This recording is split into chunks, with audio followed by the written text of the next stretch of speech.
répéter ces mesures et je vous laisserai bien sûr après le temps de commenter et donner vos avis. Vous avez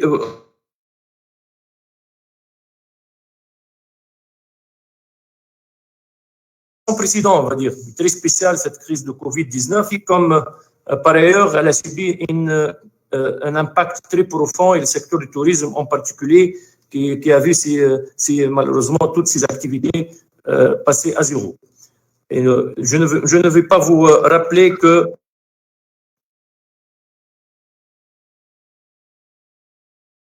les 6 milliards de dinars. Donc, je voulais parler justement de la perspective et la stratégie que le ministère du Tourisme et derrière tout le gouvernement envisage de mettre en œuvre et qui se base sur 3 axes. Le fait de résister, relancer et réinventer. Dans la phase de résistance et derrière l'urgence de la situation pour l'ensemble des professionnels du tourisme, nous avons soigneusement négocié un lot de mesures plus spécifiques à la réalité du secteur et des entreprises touristiques que nous avons annoncé aujourd'hui, justement dans la conférence de presse organisée à cet effet. Parmi ces mesures, une ligne de crédit de 500 millions de dinars au profit des opérateurs dans le secteur du tourisme, mais aussi de l'artisanat.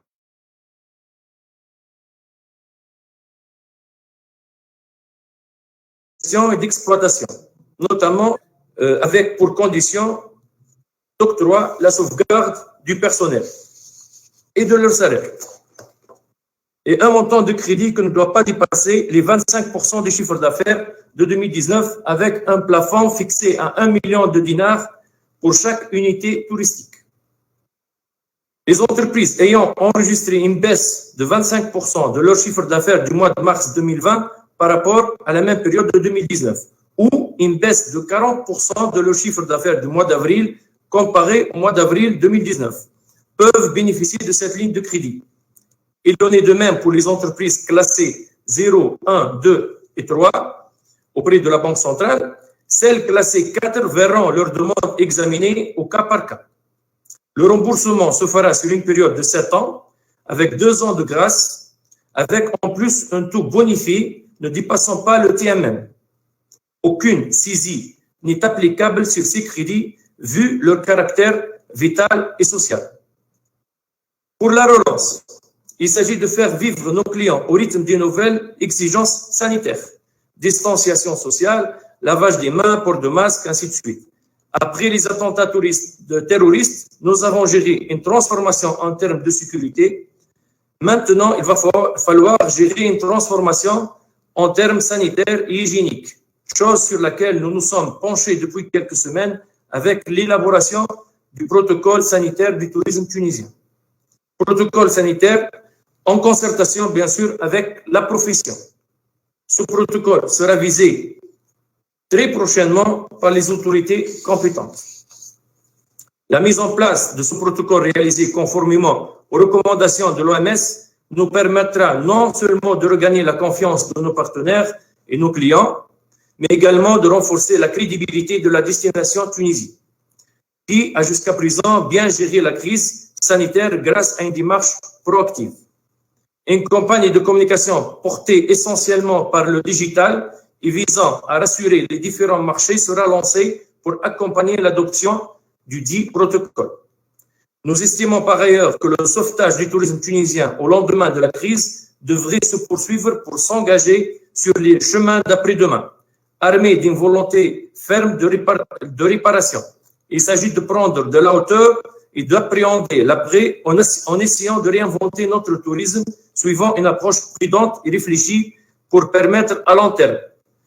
Tout d'abord, le passage d'un tourisme monoproduit à un tourisme à multiples visages, où chaque région constitue à elle seule une destination ayant ses propres atouts, sa propre identité et sa propre image. Le passage d'un tourisme de masse à un tourisme riche et varié, profitant aux différentes régions grâce à la promotion des niches valorisantes, tourisme culturel, tourisme sportif, tourisme médical, tourisme de plaisance, et s'inscrivant dans une démarche de développement durable. La promotion d'un tourisme individuel et urbain. Cette transformation profonde du tourisme tunisien ne pourrait se faire sans le numérique. qui vient se confirmer comme un prérequis indispensable. Le numérique va changer notre capacité à innover, à produire et à communiquer. C'est pourquoi nous sommes en train de préparer une stratégie pour assurer une transition numérique sur tous les fronts. Promotion touristique, prestations touristiques, facilitation des procédures administratives, une transition qui nous permettra d'être en phase avec les avancées technologiques. Pour conclure, sur une note positive, nous considérons cette crise comme une opportunité unique pour réinventer notre tourisme qui a fait preuve d'une forte capacité de résilience à maintes reprises. Les gens ne vont pas arrêter de rêver et donc ne vont pas arrêter de voyager, mais ils le feront autrement. Merci à vous. Merci beaucoup, Monsieur le Ministre, pour ces annonces-là qui ont été déjà faites lors de la conférence de presse, mais c'est très, très intéressant que vous en parliez ce soir et je pense que ça va être un sujet de discussion à propos de ces mesures, à propos de la pertinence de ces mesures-là et je vous remercie. La parole est maintenant donnée à Monsieur le gouverneur de la Banque centrale de Tunisie, Simarouen Abessi. Simarouen, est-ce que vous voulez activer votre micro, s'il vous plaît, pour qu'on puisse vous écouter? On n'arrive pas à vous écouter.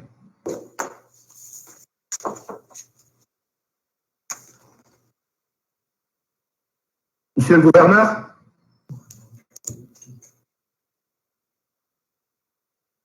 Monsieur le gouverneur, on n'arrive pas à vous écouter. Non, je pense qu'il n'écoute pas. Mais moi, je suis mafieux. Mais...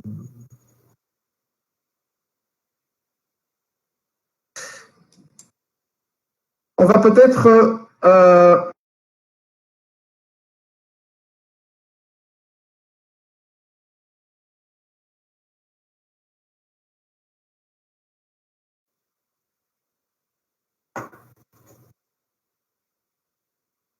apparemment, nous avons un problème de son avec Simarouen Abessi.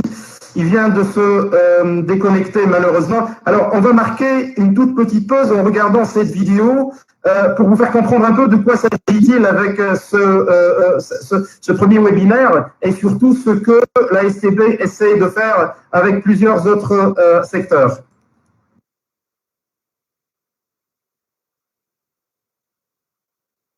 Alors, je vais faire la légende de cette vidéo-là. La SCB, depuis quelque temps, est en train de réfléchir à créer une transformation du modèle de développement.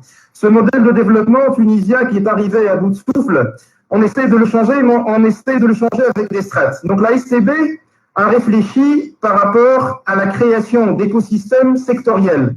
Elle s'est intéressée à plusieurs secteurs tels que le tourisme, tels que l'agriculture, tels que l'industrie 4.0 et d'autres secteurs pour essayer de générer des interactions avec plusieurs éléments de cet écosystème-là. L'idée est de pouvoir rassembler aussi bien la banque que les startups, que les PME et de réfléchir ensemble comment une transformation digitale puisse être amorcée. C'est ça finalement l'idée. L'idée, ce n'est pas de tracer et de dire ce qu'on va faire. L'idée, c'est de travailler ensemble. Et nous avons commencé avec ce premier webinaire parce que la SCB croit que le secteur touristique est un secteur fondamental pour l'économie et il l'est effectivement. Et c'est pour cela qu'aujourd'hui, vous êtes en train d'assister donc à ce premier webinaire que j'espère vous donnera la possibilité d'adhérer et d'intégrer ces équipes-là et qui pourront éventuellement donc nous donner quelque chose donc d'intéressant. Voilà, c'était juste pour vous parler un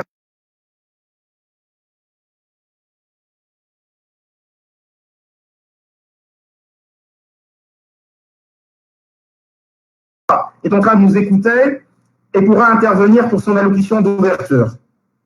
Veuillez nous excuser, on est en train de gérer le direct, hein, et vous savez que le direct est très aléatoire. Simarouen? Alors, on est en train de vous voir, mais on ne vous écoute pas, on ne vous entend pas. Si vous pouvez activer votre micro.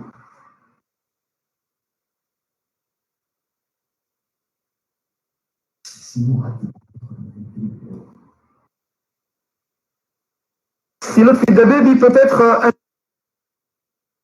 Si Lotfi. Oui. Peut-être un petit mot, le temps que si Marouane Abbessi puisse nous parler à son allocution de bienvenue sur un peu l'idée, très brièvement cette idée qui a germé autour de la création de cet écosystème sectoriel. Justement, vous avez été ouvert le bal à travers cette petite présentation. En fait, à travers l'Innovation Lab qu'on a à la STB, on est en train de réfléchir sur plusieurs pistes d'amélioration qui touchent pratiquement tous les secteurs. Ce n'est qu'un commencement, parce qu'en fait, on a une série de réflexions sur d'autres secteurs d'activité aussi, mais on a privilégié aujourd'hui le secteur touristique vu. Si Marouane, t'asma'na, si Marouane. Oui, est-ce que je... Alors, super. C'est à vous la parole, alors. Voilà, excusez-moi si l'autre fille, parce que le temps nous devance, on reviendra sur cet écosystème-là et ce que la STB a amorcé, mais je vais donner la parole, si vous permettez, directement à monsieur le gouverneur de la Banque centrale de Tunisie, c'est Marouane Abbessi. C'est un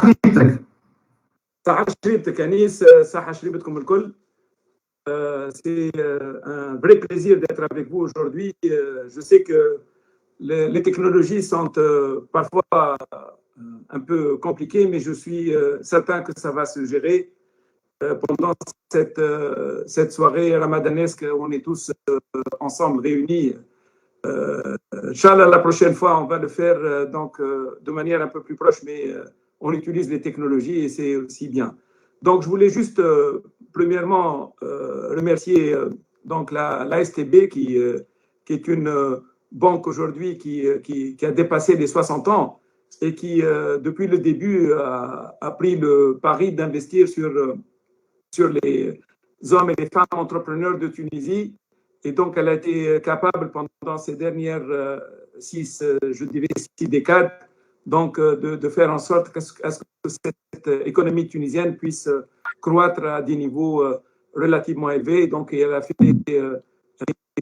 tout un écosystème industriel de services et certainement donc agricole et industriel qui a permis à la Tunisie donc d'arriver à ce niveau donc de développement où elle est aujourd'hui. Donc, mais là, je vais essayer un peu de me mettre un peu dans le contexte du jour. J'ai bien écouté ce qu'a dit mon cher ami Simham Dali sur les décisions du gouvernement qui ont été prises cette dernière semaine, mais qui ont été partagées avec vous aujourd'hui. Je pense que compte tenu des difficultés que traverse le secteur du tourisme, je sais que beaucoup d'entre vous et d'entre vont dire que c'est peut-être pas très important, mais moi je persiste à croire que on va tout faire pour que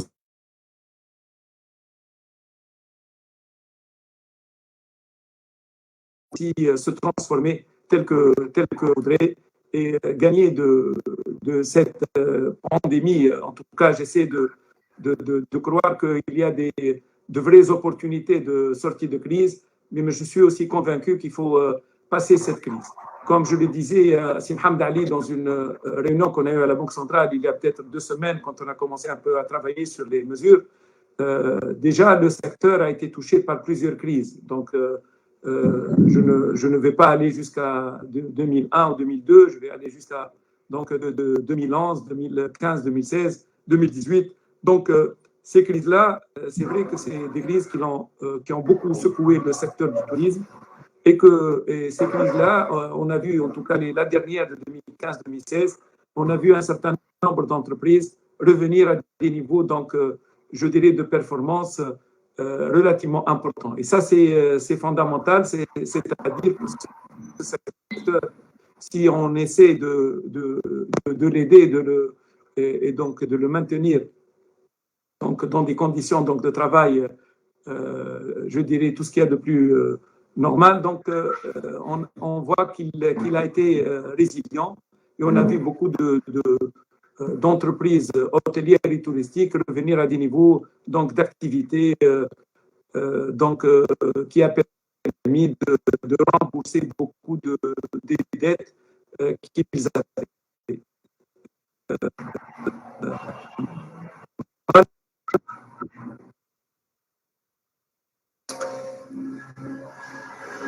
On vous entend mal, monsieur le gouverneur.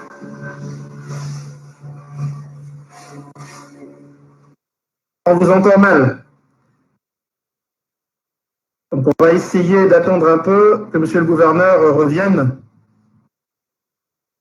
Veuillez nous excuser, hein, ceux et celles qui sont en train de nous suivre, hein, ce sont les aléas du direct et voilà, ce sont un peu donc les difficultés avec le webinaire.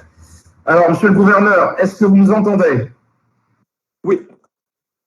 Maintenant, mais est-ce que je suis, parce que j'étais en train de parler, je ne sais pas si vous m'entendiez ou pas. Donc, Oui, il y a eu un petit problème, il y a une petite coupure là, on ne vous a pas très bien entendu. Une minute, on a perdu. Ok, donc moi j'ai notre économie, c'est une crise qui est globale, mais qui a touché le secteur du tourisme au niveau global, pas seulement au niveau de la Tunisie. On sait que les impacts vont être certainement très importants. Cette année, on essaie de limiter donc l'ampleur de cette crise. Je sais que beaucoup d'entre vous sont en train d'y réfléchir et je sais qu'il y a beaucoup d'innovation chez tous les promoteurs pour qu'on puisse arriver à gérer cette crise de la manière la plus, je dirais, optimale possible. Je voulais juste vous assurer que le système bancaire, la Banque centrale en particulier, on va être très proche donc de vous, et puis on va être aussi très proche des banques pour leur accorder donc les facilités.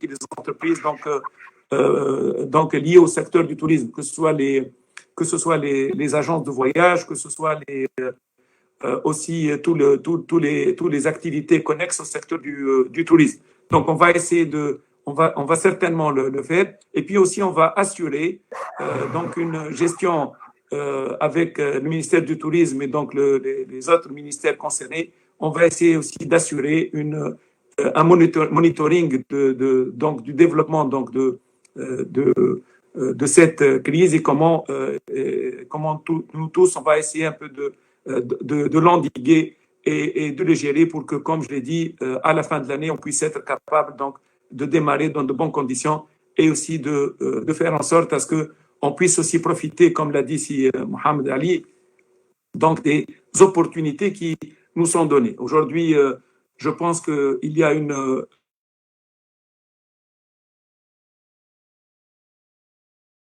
essayer de la faire à plusieurs niveaux. Moi, je me rappelle que j'étais conseiller auprès du ministre du Tourisme, je pense en début des années 2000, et on avait à l'époque fait le premier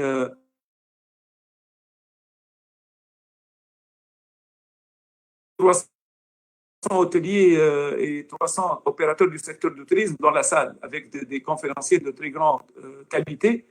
Et je ne sais pas si depuis on a pu évoluer, donc c'est pratiquement depuis 20 ans. Donc je pense qu'il y a des problèmes au niveau du paiement, il y a des problèmes au niveau donc de tout ce qui est e-commerce et tourisme en particulier. Je crois qu'aujourd'hui les conditions sont en train de changer. Hier seulement on a publié la circulaire sur tout ce qui est paiement, donc digital paiement et surtout donc paiement mobile payment. Et je suis certain qu'avec tout ce qu'on est actuellement en train de faire au niveau donc du développement de l'écosystème, il y aura beaucoup de fintech, il y aura beaucoup de développement donc du tourisme électronique qui fera peut-être qu'on développera après la crise un autre modèle économique qui nous permettra donc d'avoir un tourisme de qualité, un tourisme à haute valeur ajoutée et un tourisme, comme l'a dit Mohamed Ali, aussi décentralisé. Et je suis convaincu qu'avec toutes les personnes qui sont dans la salle et qui sont véritablement impliquées dans la résolution des problèmes qu'on est en train de vivre aujourd'hui, on y arrivera. Et je vous remercie pour votre écoute. Merci beaucoup, monsieur le gouverneur de la Banque centrale de Tunisie, Simarou El Abbès. Merci infiniment de ces notes positives et surtout de rassurer donc aussi bien le secteur touristique, mais tous les autres secteurs qui ont été sinistrés par cette Covid-19. Alors, monsieur le gouverneur, ainsi que monsieur le ministre, Simon Daïtoum, je vous invite à suivre ces deux panels qui vont suivre parce qu'ils sont d'une haute voltige. Ce sont des experts, des conférenciers, donc triés sur le volet, qui vont se relayer pour nous parler de deux thématiques principales. Je vais décliner un peu le programme, si vous permettez. Ensuite, on abordera ce premier panel. Alors, le premier panel, vous l'avez remarqué, il concernera la place de la SCB comme catalyseur, comme dynamo d'un écosystème touristique en pleine mutation.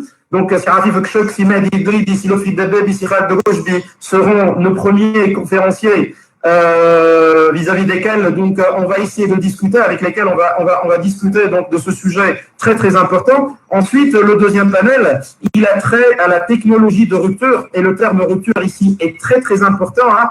Tout à l'heure, Sikani Mahras, Sifoued Mbarak et Madame Mounet Aleni Ben Halima, donc vous parleront également de cela. Alors, il ne faut pas oublier que l'idée initiale de la SCB, ce n'est pas de faire un webinar et de s'arrêter là. Non, ce n'est pas ça l'idée. L'idée, c'est de créer donc un écosystème, et pour ce faire, il y a un roadmap qui sera annoncé tout à l'heure pour ceux et celles qui seront intéressés par y souscrire. Et on va essayer ensemble, start-up, hôtel, donc agence de voyage, artisanat, tous vont essayer ensemble de travailler conjointement pour donner une restitution des travaux au mois de septembre. Tout à l'heure, Silofi Dabeb va vous en parler davantage de ce roadmap-là, comment vous inscrire, comment essayer de faire partie de cette aventure-là, et je peux vous assurer que ça va être très tentant, et de toutes les façons, on n'a plus le choix, ou bien on négocie convenablement ce virage de la transformation digitale, ou bien on va rester dans le classicisme qui a montré ses limites. Et aujourd'hui, vous êtes en train de remarquer peut-être les répercussions. Sans plus tarder, sans monopoliser la parole, on attaque directement le premier panel, donc la SCB catalyseur d'un écosystème touristique.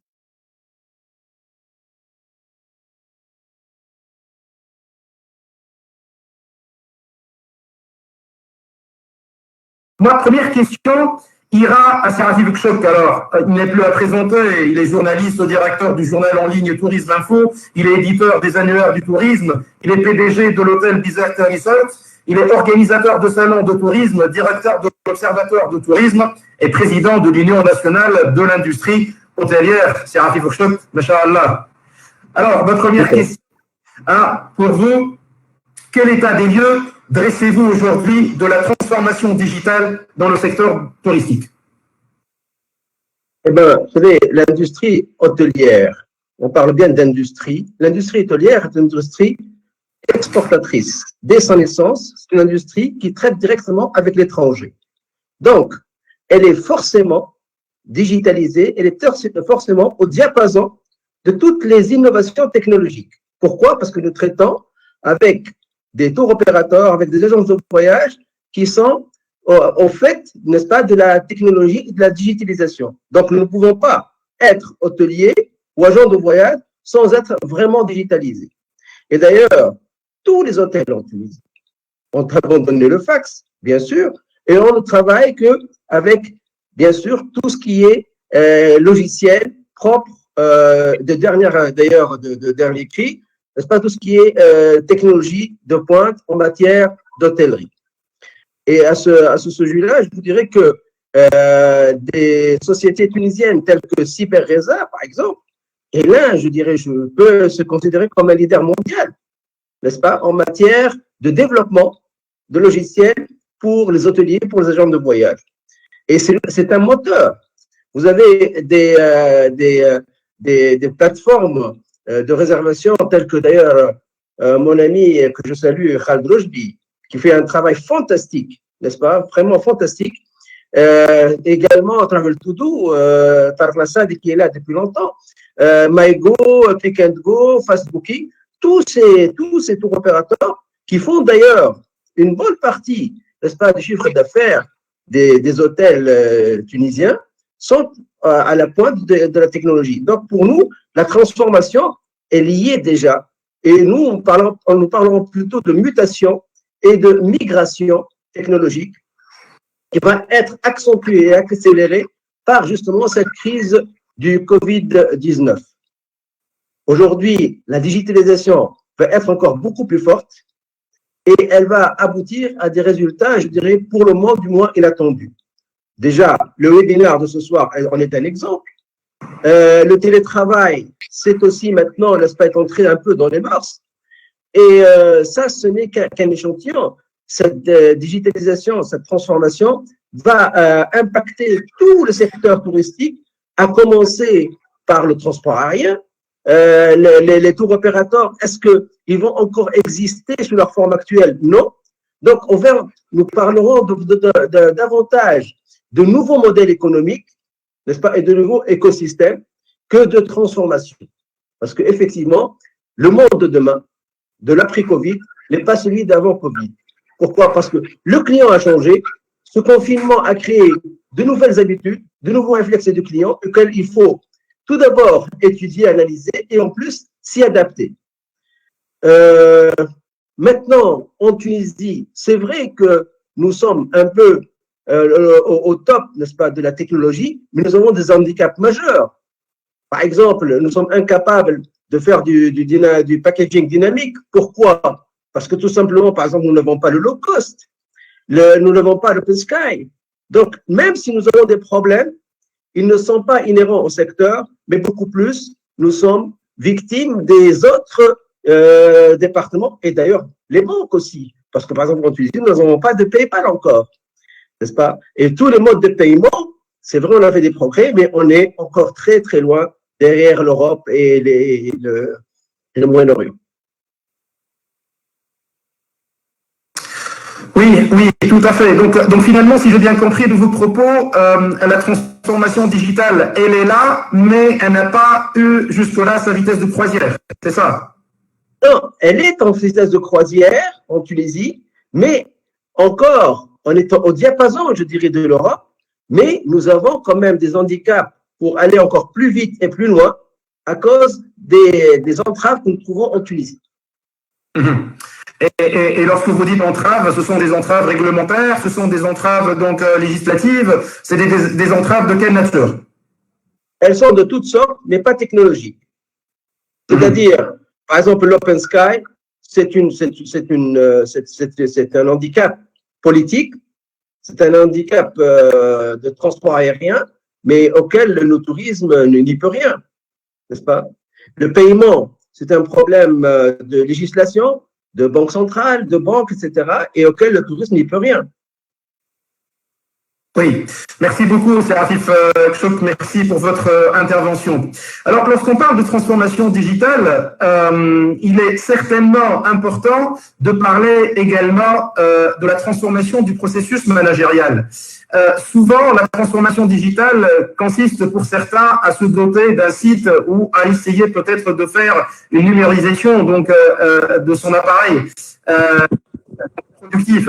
Or, la question qui se pose, Mehdi Idriss, vous qui êtes manager en stratégie et opération au sein d'EY, Afrique francophone, vous êtes également chargé en middle market et vous intervenez sur diverses problématiques de développement économique et collaboration de politique publique en Afrique.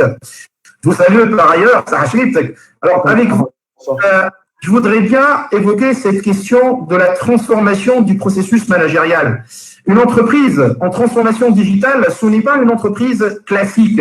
Et ma première question pour vous, Simon Didri, qu'apporte la transformation du secteur sur le management du business touristique? Merci Anis, bonsoir à tous. Je pense, juste avant de commencer à rentrer dans le vif du sujet, j'aimerais poser un peu le contexte. Aujourd'hui, le secteur touristique, comme plusieurs autres secteurs, est en train de vivre une dynamique de transformation qui est globale. Si je prends notre secteur touristique, vu que c'est notre sujet, quels sont les différents paradigmes qui sont en train de changer aujourd'hui? Un des paradigmes, déjà, ce sont les nouvelles attentes sociétales. Aujourd'hui, on est face à un consommateur qui a changé de comportement, qui a de nouveaux moyens d'action et de nouveaux rapports de force. Nous avons aussi l'émergence, depuis les années 2000, d'un nouveau type de business, avec l'ubérisation du secteur du tourisme, avec le développement d'Internet. On a vu de nouveaux acteurs et de nouveaux business models qui sont venus chambouler le secteur du tourisme. Et puis, par défaut, c'est la disruption des chaînes de valeur du secteur vers plus de spécialisation et plus de convergence. Tout ça a un dénominateur commun. Ce dénominateur commun, c'est l'information. Aujourd'hui, l'entreprise qui est résiliente, l'entreprise qui est capable de performer, eh bien, c'est l'entreprise qui est capable d'avoir accès et de manager cet ensemble d'informations pour pouvoir être pérenne dans son activité. La transformation digitale, aujourd'hui, si on la prend d'une perspective managériale, elle répond à 3 enjeux. Le premier enjeu, c'est un enjeu d'efficacité. Le deuxième enjeu, c'est un enjeu de pérennité. Et le troisième enjeu, je dirais que c'est un enjeu de croissance. Si je me fixe un peu sur l'enjeu d'efficacité, ben aujourd'hui, quelle est la question qu'on se pose? Quel est l'impact du digital sur la supply chain aujourd'hui des opérateurs du secteur? Aujourd'hui, on est dans une approche où l'approche ou bien l'offre de prestations n'est plus drivée par le savoir-faire, est drivée par la data, est drivée par l'information, est drivée par la relation ou bien par les expectations ou bien les attentes clients. Donc aujourd'hui, comment une entreprise utilise la data, utilise le digital pour aller dans une perspective de re-engineering de sa supply chain et pour adapter son offre à la demande du marché. Ça, c'est le premier enjeu. Le deuxième enjeu, qui est l'enjeu de pérennité, c'est qu'aujourd'hui, vu que le secteur est en train de changer, les acteurs sont en train de se diversifier. Aujourd'hui, on voit l'apparition de nouveaux acteurs auxquels nous ne pensions pas il y a 20 ans dans le secteur touristique. Eh bien, l'enjeu de pérennité réside aujourd'hui dans la relation entre les entités au niveau d'un écosystème. On ne parle plus d'unité touristique, mais on parle de cluster de tourisme, on parle d'économie collaborative. Comment l'entreprise arrive dans son écosystème à tisser des liens en amont de sa chaîne de valeur avec ses fournisseurs, avec ses prestataires, mais aussi en aval de sa chaîne de valeur avec ses clients, avec ses prestataires d'innovation. Et quand on parle d'innovation, on parle aussi bien du digital en son sens classique, mais on parle aussi des nouvelles technologies qui ont un impact direct sur l'efficacité des entités, qui ont un impact direct sur le développement des activités. Et ça me mène au troisième enjeu, qui est l'enjeu de croissance. Aujourd'hui, l'enjeu de croissance réside sur 2 leviers. Le premier levier et la première problématique, c'est comment j'arrive à générer plus de croissance sur mon core business, c'est-à-dire comment j'arrive à pousser mon consommateur, mon client, à consommer plus. Et ça, généralement, et ce qui est aujourd'hui inéluctable, c'est l'importance de la compréhension et de la maîtrise de mon besoin et de mes attentes clients pour pouvoir proposer des offres de prestations, de produits et de services qui sont beaucoup plus diversifiées et beaucoup plus impactantes. Le deuxième enjeu est un enjeu un peu plus structurel. Et ici, on parle du more business. Comment arriver à me positionner sur la chaîne de valeur? On voit dans les tendances mondiales que le secteur évolue soit vers la consolidation, soit vers l'intégration, qu'elle soit verticale et horizontale. Je viendrai plus en détail par la suite, des acteurs du secteur. Voilà, très bien, très important ce que vous êtes en train de dire de cette mutation. Alors, une deuxième question, si vous permettez, Mehdi Dridi, en relation avec ce que vous êtes en train de dire, quels sont les principaux facteurs à considérer pour un modèle de gestion plus efficient?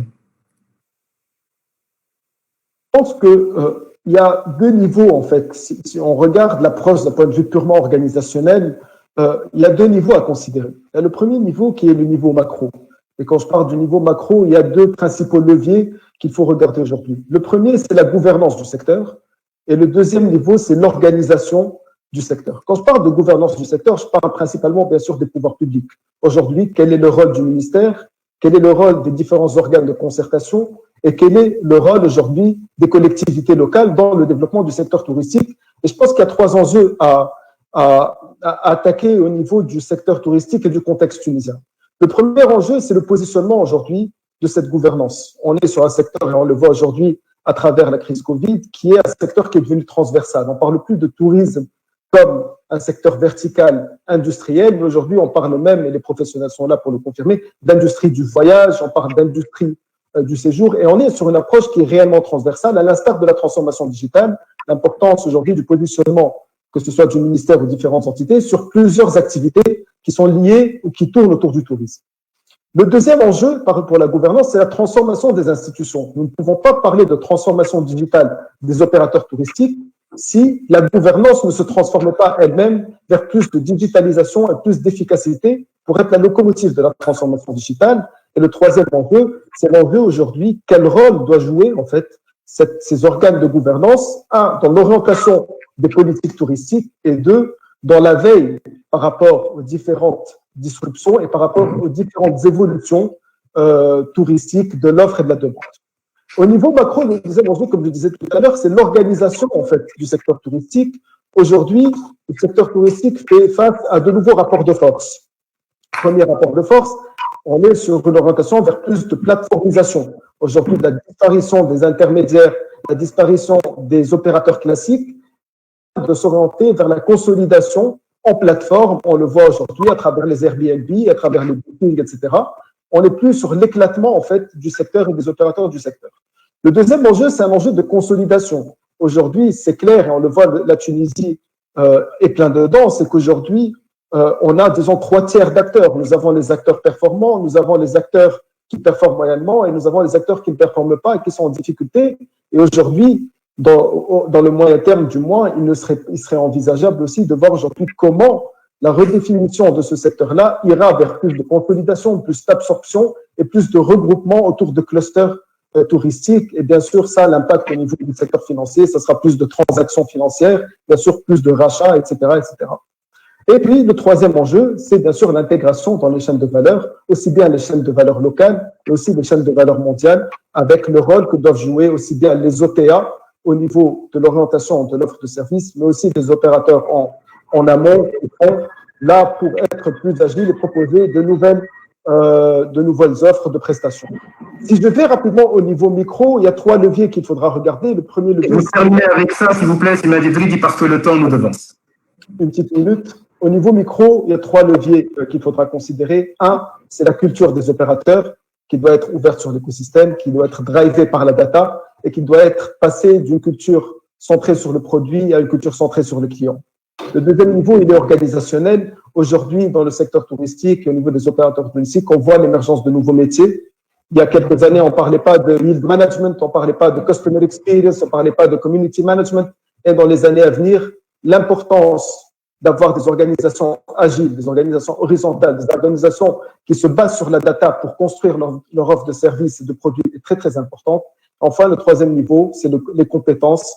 Comment investir aujourd'hui, grâce à une vision qui est sur le moyen terme, grâce à la résilience du secteur, construire pour garder les compétences, parce que le secteur touristique souffre aussi d'un brain drain, mais souffre aussi du manque de compétences, et surtout pour que de nouvelles compétences qui vont être intégrées au niveau des organisations soient des compétences drivées par la data, drivées par le digital et drivées par la performance. Merci. Merci beaucoup, Sima Dedridi, pour la pertinence de vos propos, la clarté également de vos propos. Il vient de le confirmer, même au niveau donc, du processus managérial des entreprises.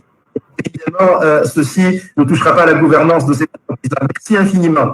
Alors, le prochain intervenant conférencier n'est autre que le directeur général de la SCB, la Société tunisienne de banque, Silotfi Dabdebi. Alors, Silotfi Dabdebi, il a étudié les sciences économiques, il a obtenu un master en économie en 88. Il détient également un diplôme en technique bancaire de l'INSEE en 99. Il dispose également d'un certificat de programme de développement et de financement des PME de Harvard University, ainsi qu'un MBA en services financiers de l'école de sciences de la gestion, donc de l'UQAM, donc à Montréal, Canada. Alors, Silotfi Dabdebi, c'est un pur de la SCB, hein, donc il a fait tous ces jeunes.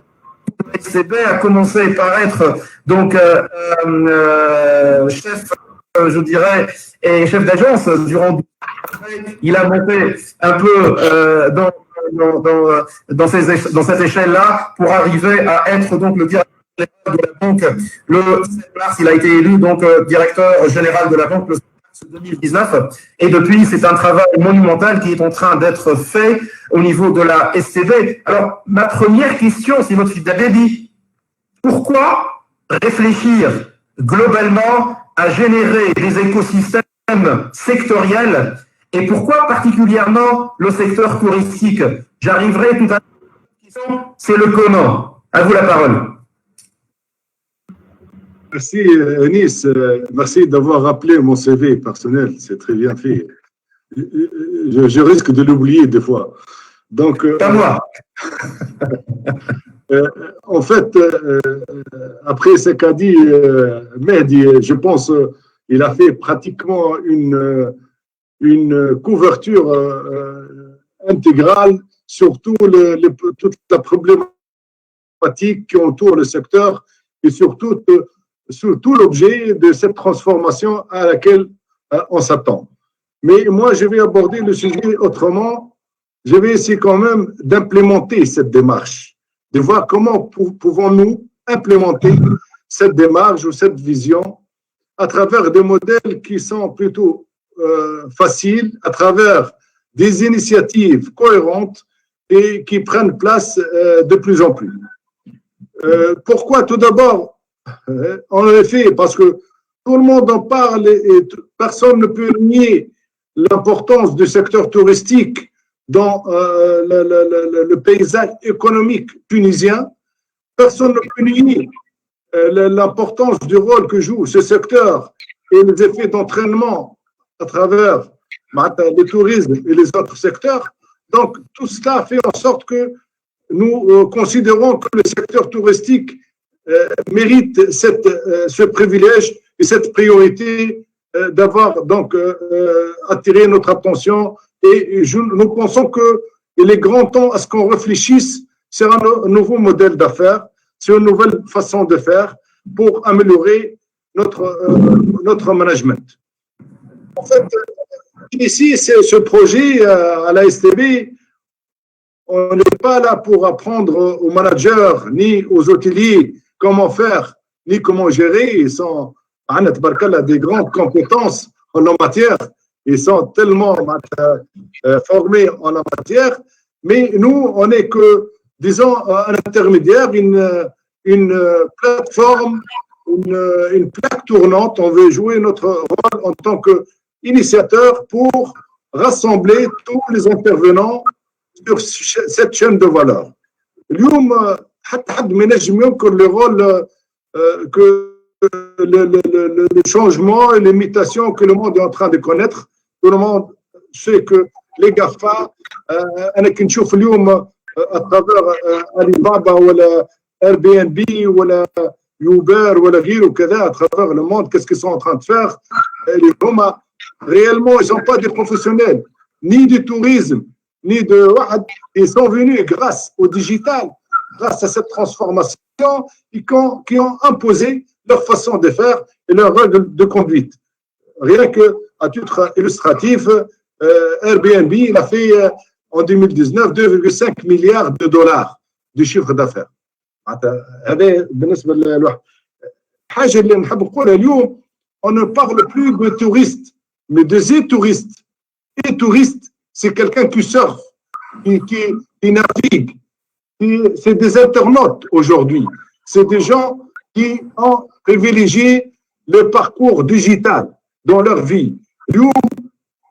Le client qui m'a dit, il impose sa façon. C'est le pouvoir du client. C'est le pouvoir de choisir, le pouvoir d'imposer son choix aux hôteliers. C'est le pouvoir d'imposer son choix aux restaurateurs. C'est le pouvoir d'imposer son choix à l'agence de voyage. Donc, faut-il qu'il y ait cette adhésion de tous ces intervenants dans cette chaîne pour un même objectif, à savoir un gain en coût et une meilleure efficacité dans la façon de faire. Malheureusement, on voit, les intervenants ici, même présents, des fois, des conflits d'intérêts, des fois. Alors que réellement, les intérêts convergent. On s'arrache les clients, on fait des bradages, on fait des cadèmes, au dépend, tout ça, non seulement au dépend de la qualité du service en Tunisie, mais aussi au dépend de toute la Tunisie et toute l'économie tunisienne. Et malheureusement, on remarque, on est observateur, après tout, on n'est pas hôtelier, mais on essaye de trouver, disons, des processus de façon à faire converger tous les choix des clients pour leur préparer un service de qualité. Et un service de qualité doit comprendre toutes les attentes, doit couvrir tous les choix du client. Il n'est plus admis à ce que le client qui a, je vais vulgariser davantage, le matar, ما يلقاش تاكسي, ما يلقاش مواد ترونسبور, باش يمشي لمنطقة معينة, il a du mal à trouver les moyens de déplacement adéquats. On ne trouve pas des restaurants qui sont déjà préparés, des restaurants bien sûr touristique préparé pour recevoir les clients et les touristes. On n'y trouve pas, des fois, malheureusement, des ports de plaisance qui répondent à leur attente. On n'y trouve pas. Donc, tout cela, des attentes du client sont vraiment un service à rendre. Et à travers ces services à rendre, on procure de la valeur ajoutée. C'est la valeur, tout d'abord, augmenter au client, mais donner une valeur augmentée, nous, en tant qu'hôtelier, en tant qu'agence de voyage. On essaye de converger en constituant tout un écosystème auquel tous les intervenants y adhèrent pour un même objectif. Alors justement, excusez-moi si je suis d'abord, comment pensez-vous faire? C'est-à-dire aujourd'hui, beaucoup ont essayé de faire ça, beaucoup ont essayé de mettre tout le monde ensemble, mais peu sont parvenus à le faire. Aujourd'hui, effectivement, quel est le modus operandi, quel est le mode opératoire que vous envisagez pour attirer tout ce beau monde, toutes ces composantes donc de l'écosystème à se mettre ensemble? Parlez-nous de cette initiative-là.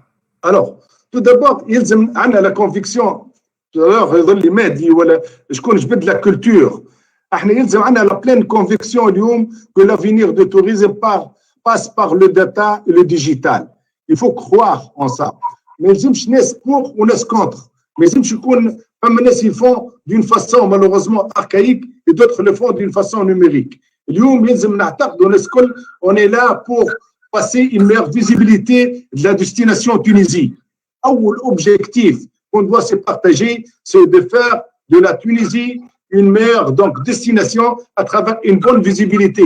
Il faut proposer des approches plutôt en ligne différenciée par segment des clients. Il n'est plus question de faire une offre à tout le monde, quel que soit le segment, quelle que soit l'appartenance, quel que soit le pays d'origine. Il faut s'organiser d'une façon continue dans les services. En améliorant, plus on améliore, mieux c'est. Puis, il faut attirer le maximum des clients par des offres exceptionnelles par rapport à d'autres pays concurrents. Il faut aussi optimiser les coûts à la fois pour les clients et pour nous, les exploitants. Alors, comment assurer cette efficacité? Tout d'abord, en se réunissant, parce que nous, on croit qu'en se réunissant, en engageant des réflexions, en engageant cette task force, on pourra éventuellement dégager pas mal de pistes d'amélioration de ce secteur. Je pense qu'il faut initier, il faut commencer, parce que nous, on a qu'un étranger, un client في سويسرا ولا في فرنسا ولا في غيره يدخل sur la destination Tunisie ما يلزمش يلقى كان لوتيل ما يلزمش يلقى كان لاجونس دو فواياج ويلقى كان ريستورون لازم يلقى لو باكيج كامل de bout en bout j'ai dit bien معناتها avec une offre dédiée اليوم انا نقول pourquoi pas le booking ما تعملش كان l'hôtelier تعمل حتى l'agence de voyage وتعمل le restaurateur parce que quand l'hôtel travaille c'est aussi il y a des faits d'entraînement sur le restaurant, sur les sites archéologiques. Et on fait le parcours visiteur. Donc, on a une synergie, le culturel et les balnéaires, malheureusement, ils se limitent à quelques jours de la saison à nos balnéaires. Et d'autres pistes dans les parcours clients de façon à mieux packager l'offre et à mieux créer de la valeur.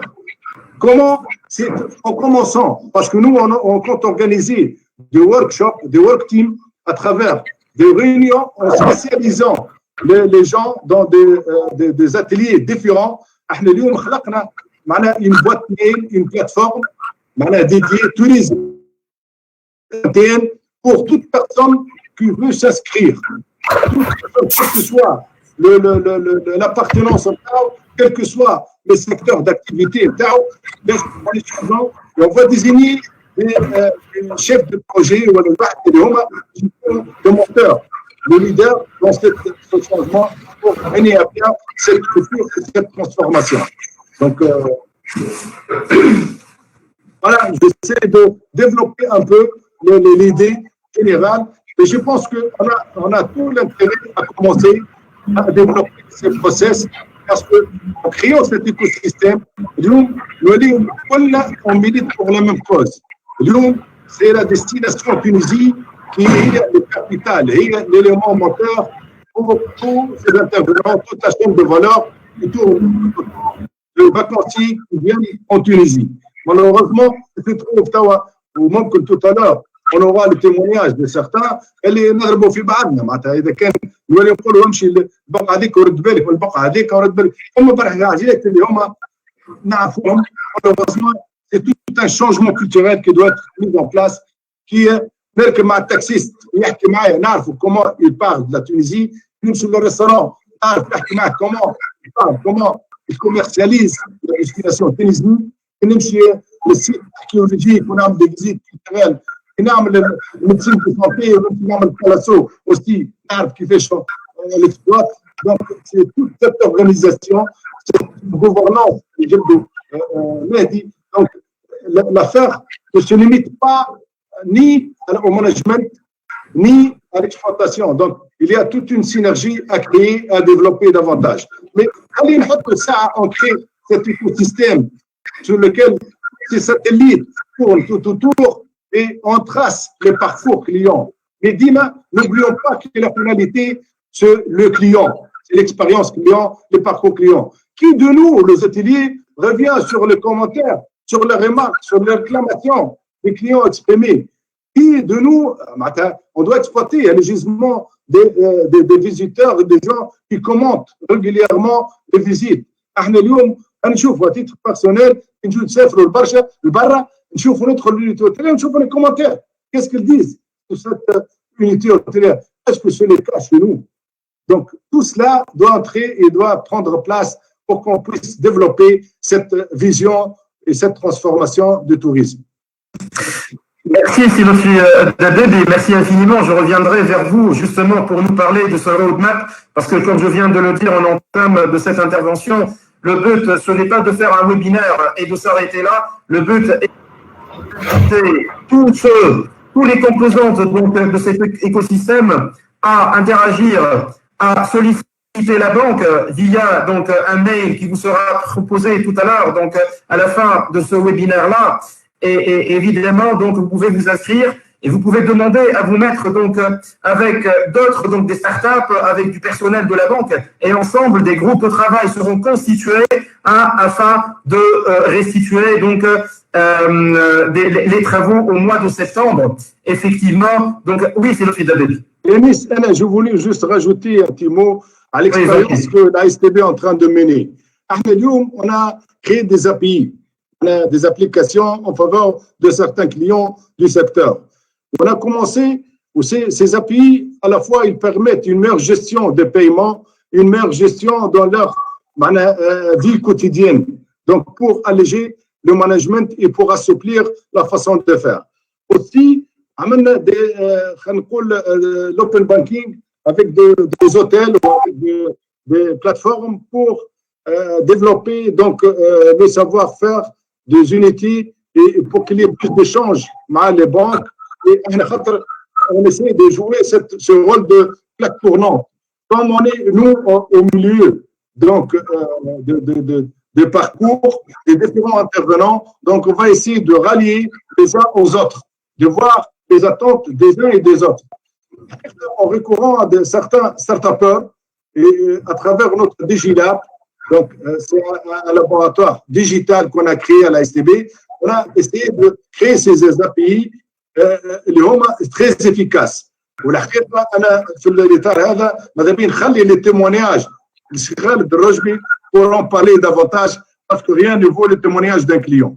Merci. Belle perche que vous me donnez là, Silofi Dabeb, et justement, il y a Madame Imen Ralia Fatoum qui dit plus d'infos sur la plateforme que le directeur général de l'ASTB a mentionné, s'il vous plaît. Alors justement, je vous invite tous tout à l'heure donc à prendre contact avec la banque. Tout à l'heure, vous aurez donc un lien vous sera soumis en fin de ce webinaire-là pour essayer de vous inscrire et la banque donc vous contactera pour vous mettre en contact avec les autres composantes de cet écosystème. Et d'ailleurs, j'invite tous ceux qui sont en train de nous suivre à poser leurs questions. On aura une session de questions-réponses juste après le deuxième panel. Alors, je disais une belle perche que vous me donnez là parce que Sikhal de Rojdi va nous parler effectivement de cette collaboration qui a commencé entre la banque professionnels du tourisme, ce n'est pas de la science-fiction finalement. Hein.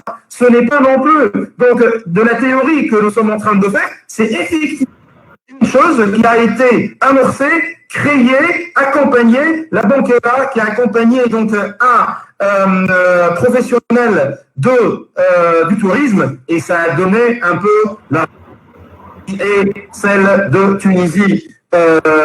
Booking, dont Khaled Rochbi, donc le CEO, est avec nous. Alors c'est Khaled Rochbi, il est fondateur d'un DMC, Destination Management Company, et agence de voyage en Tunisie, en l'occurrence Tunisie Booking. Il est expert en e-tourisme et nouvelles technologies au tourisme. Il est diplômé en gestion financière. Bonsoir et merci d'être avec nous ce soir. Alors, justement, je disais, ce n'est pas de la science-fiction finalement. Comment la banque vous a-t-elle accompagné pour cette transformation digitale qui est la vôtre aujourd'hui? مرحبا بكم الناس الكل وصحة شربتكم. أول حاجة باش نحكي على لا بارتي الأولانية اللي هي الإكسبيريونس ديجيتال نتاع الشركة نتاعنا، وبعد باش نحكي الإكسبيريونس اللي عملتها مع l'STB Bank. En 2004, j'étais avec un partenaire français في Réunion, où j'étais son fournisseur في الprestation des hôtels في تونس والترانسفيرات et l'assistance tout ça. On travaillait statiquement. كلمني قال لي حاجتي بيك، طلعت لباريس en 2004, c'était au mois de août. قال لي Khaled, soit tu développes ta technologie ou malheureusement tu ne seras pas notre partenaire. Et depuis ce jour-là, قررت أنا وميز أسوسيي باش تكون الشركة نتاعنا ديجيتال 100%، وهذاك علاش on a déjà investi dans une plateforme technologique au sein de la société. بريف هذايا بداية الانطلاق نتاع شركتنا في الاكسبيريونس ديجيتال. دونك تلزينا باش نطوروا الخدمة نتاعنا، وغراس سا aujourd'hui en 2019 l'année dernière. باش نحكيو juste على l'incoming, on a réalisé 45 000 clients français et on est presque le 4e acteur في المارشي français على تونس avec juste de la technologie. باش نحكي توا على l'expérience نتاعي مع l'STB Bank. اليوم كي تكون شركة ديجيتال لازم يكونوا لي بارتنير نتاعها كيف عندهم القابليه باش يعاونوك باش تديفلوبي اكثر بزنس وباش يعاونوك في الاكسبلوطاسيون. اليوم احنا نحاولوا مع لي بارتنير اوتوليي كيف باش يكونوا باش ندزوهم اكثر البارتي تكنولوجيك فيا دي ليان فيا دي زاليرت فيا دي اكسترانيت. اليوم باش نحكيو على ليتا دو ليو اللي تتعرض له اللي موجود في كل شركه اي تيب d'entreprise في تونس، سواء في السيكتور تورستيك ولا في سيكتور اخر.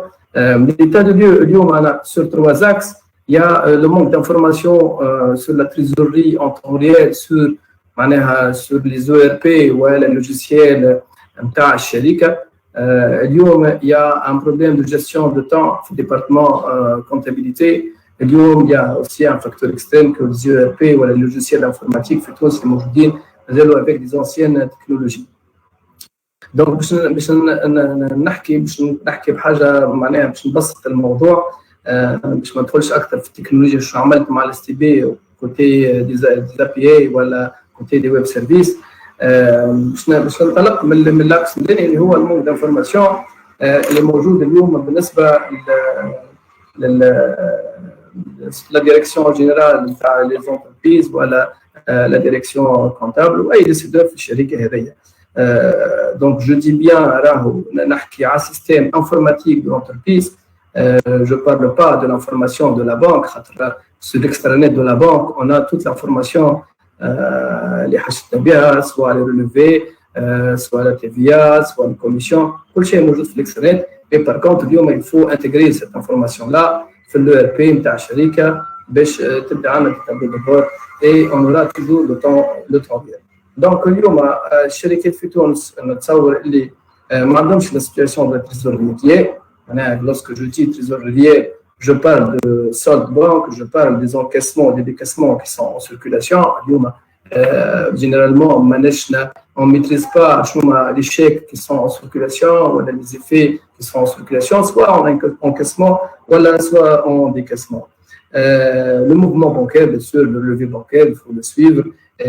هذا aussi اليوم نتصور ماهوش دو طون ريال سي فيا لي اكسترنت دي بانك اون ريسوا سا لي زامبيي نتاعنا زاد اي سون با اون طون ريال ديما نقعدوا نستناو باش يمشي لو كاسيي للبنك ويجيب لنا شيكات امبيي وكمبيالات امبيي باش ينجم يعمل في شي اكسل باش نشوفوا احنا شنو لي زامبيي اللي عندنا ليتا دو سويفي لي زيشيونس نتاع لي كونترا بيننا وبين البنك شنو هما لي كريدي لي زيشيونس تاعهم وين وصلنا في الاخلاص لا ريلاسيون انتربريز بانك اليوم مهمه اليوم في الكا اكتويل اوني اون ريلاسيون افيك نوتر بانك نهار الاثنين الثلاثه الاربعه الجمعه حتى نصف النهار البنك تسكر تو الموفمون ريلاسيون مع البنك توقف لهنا. هذه مشكله بالنسبه لنا احنا اللي عندنا ديزونجاجمون افيك دي فورنيسور عندنا دي فيرمون نجم يجونا لو سامدي نجم يجونا لو ديمانش عندنا دي فورنيسور وقت جايه يستحق فلوس نهار السبت لازم نعملوا ان فيرمون.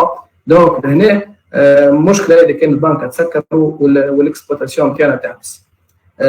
بيان سور زاد اوسي بيان لا بريز دو ديسيزيون اشو. انا اليوم كي يجيني ان اوتودي ولا ان بارتنير كي مي دوموند دارجون لازمني نشوف الصوت بانك ونشوف اوسي بيان شنو عندي اون سيركيلاسيون pour que je puisse lui dire tout de suite je peux vous fournir, je peux vous donner une avance ولا باش نعطيك شيك.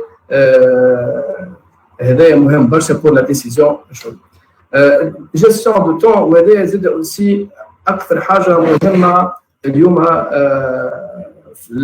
في لي كا اكزيستونت. اليوم نلقى اللي الفو سو ديبلاسي للبنك لازم يمشي الكاسير للبنك باش يعمل ان سامبل دوموند دان شيكي. نمشي للبنك نقوم نشد الصف ساعات تلاقي مدة لاجونس معبيه باش جوست يعمل دوموند نتاع شيكي. يلزم نمشي نكلم الفينونسي نتاعي بور ريغاردي لا بواد دارشيف اللي فيها الكونترات بيني وبين البنك باش نقول له بالله اعطيني الكونترا مع البنك ونشوف لي زيشيونس بالله سامحني اعطيني لي زيشيونس قداش خلصنا واش مازال عندنا على الكريدي هذايا ولا الكريدي ولا شنو هما لي كونديسيون تاع الكريدي. الفو دوموندي à chaque fois وانا كنت نعمل فيها كل يوم الصباح اعطيني السولد شنو عندنا في البنك اليوم في لي كونت دو جيستيون ولا الكونت ريسيت ولا الكونت de compte de devise donc il faut demander à chaque fois تطلب من الفينانسيين تاعك تقول له اعطيني اليوم اش عندنا ليست نتاع لي زامبيي وشنو عندنا لي تريد. Il faut demander à chaque fois l'état des décaissements et des encaissements en circulation باش تنجم تاخذ des décisions. هذايا هو سبب الاسباب اللي ما يعطينيش الطون ريال وما يعطينيش لي زيتا وما يعاونيش باش ناخذوا لي ديسيزيون نتاعنا. بيان سور ثم حاجه مهمه برشا وانا خدمت انا كنت قبل فينونسي في شركه ونعرف دو كوا يساجي لو فامو رابروشمون بانكير.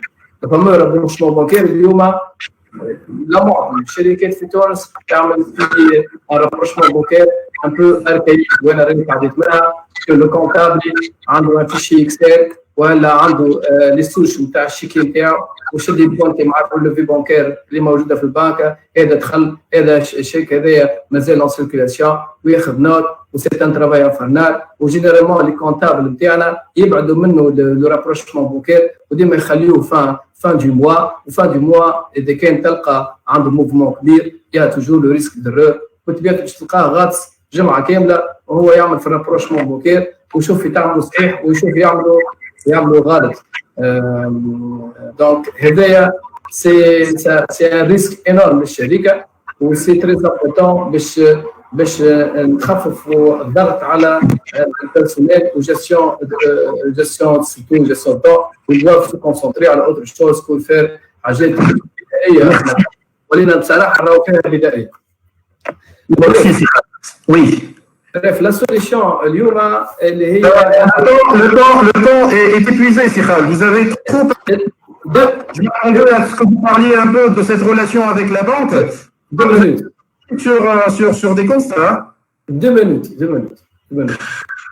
Là, vous êtes en train d'exploser votre temps, là. لا 2 minutes سامحني سي 2 minutes فوالا لا سوليسيون اللي قدمتها لي الاس تي بي اليوم سي دي اي بي دي ويب سيرفيس اللي احنا قمنا بالانتجراسيون في اليو ار بي نتاعنا اليوم ما عادش عندنا شكون يمشي يجيب شيكي اون في لا دوموند دو شيكي من الباك اوفيس نتاعنا اليوم اون بو فير دو رابروشمون اوتوماتيك وكل ليله في الليل عندنا دي روبو كي فون لو رابروشمون بانكير دونك اون اي اجور اليوم ما عادش عندنا بيرسونيل يضيع في الوقت على خاطر عنده ان ايتا دو رابروشمون اليوم انا جو بو فوار لي زيشيونس نتاعي في الكريدي مع البنك وميز اكور افيك لا بنك شنو عندي لي زاجيو اليوم جو بو فير لانتيغراسيون نتاع لي شارج فينونسيير كل يوم نجم نعرف لي زامبي نتاعي اون طون ريال كل يوم اليوم نجم ناخذ اون ديسيزيون وغراس سي زابي هذوما اللي هما فريمون معناها حاجه سهله لكن راكم شفتوا شنو حلت مشاكل بالنسبه لي انا في الديبارتمون فينانسيي اللي كنت فريمون كنا بلوس كونسونطري على الفونت ونسينا قبل الديبارتمون لقيناه غارق افيك معناها في حاجات بسيطه اللي غراس سي زابي هذوما والحقيقه نتاع ربي اليوم رانا احنا او يسمع فيها سي لطفي راهو معناها تحلت لنا الشاهيه باش نزيدوا نطلبوا معناها دي زابي جدد باش يعاونونا في الاكسبلوتاسيون وبارك الله فيكم وسامحوني اذا كان طول شويه. Merci beaucoup, Sikhald Rojbi. Moi, j'aurais souhaité que vous parliez plus ce que vous avez dit vers la fin. Que même si j'ai compris un peu le fil conducteur, c'était pour une souffrance. ما حبيت سي انيس نوري ليتا دو ليو معناها الشركات سواء في التوريزم ولا غيرهم شنو الحاجات اللي جراسها معناها دي زابي التكنولوجي معناها يلقاو حلول باش يسهلوا الاكسبلوتاسيون نتاعهم ويعاونوا ليكيب نتاعهم وحاجات بسيطه هذه قدمتها مش بسيطه برشا هي تكنيكمون مي حاجه اللي فريمون حلت مشكله وثم نقطه اخيره اليوم نتصور برشا دي زو ار بي ودي لوجيسيال اللي يتباعوا في المارشي ينجموا يتصلوا بالبنك بالاس تي بي بور افوار لانتيغراسيون ويقدموها سواء للوتله ولا سواء للزونتربريز يقولوا انا راني عندي انتيغراسيون اوتوماتيك افيك الاس تي بي ولا افيك اوتر بنك. Voilà. Sinon, si vous voulez intervenir. En fait, je voulais remercier Khaled, mais تعرف كيك اللي quelqu'un qui profite pleinement وماذا بيه يقعد هو مدلل وحده. هم الرزق كان يدخلوا ناس اخرين بالكش نوليو نقصد لا انا نحب جامبري بيان راسيوري تو نو كليون وتو اللي يحبوا البينيفيسي دو سيت ابليكاسيون خاطر نون سيلمون لو في غاني ان غان دو كو انورم وما يحبش يقول لنا قداش هو خسر en termes de gestion قداش il avait en personnel qui gérait معناتها rien que le rapprochement de relever les paiements قداش عندك من اوبيراسيون فوليوم اوبيراتوار كوتيديان قداش عنده سيرتو ولا يعمل فيهم grâce à cette application et puis le cash management la gestion trésorerie اللي عنده اليوم اللي ولا معناتها يجير très bien non seulement il fait معناتها il profite d'un gain du coût énorme et une meilleure efficacité en termes de gestion donc c'est grave on fait bénéficier d'autres à part vous mais سيرتو احنا في السيكتور التوريستيك تعرف لي زاجونس دو فواياج اون في معناها لا فاسيليتي دو بايمون برشا عندنا برشا شيكات وعندنا برشا كمبيرات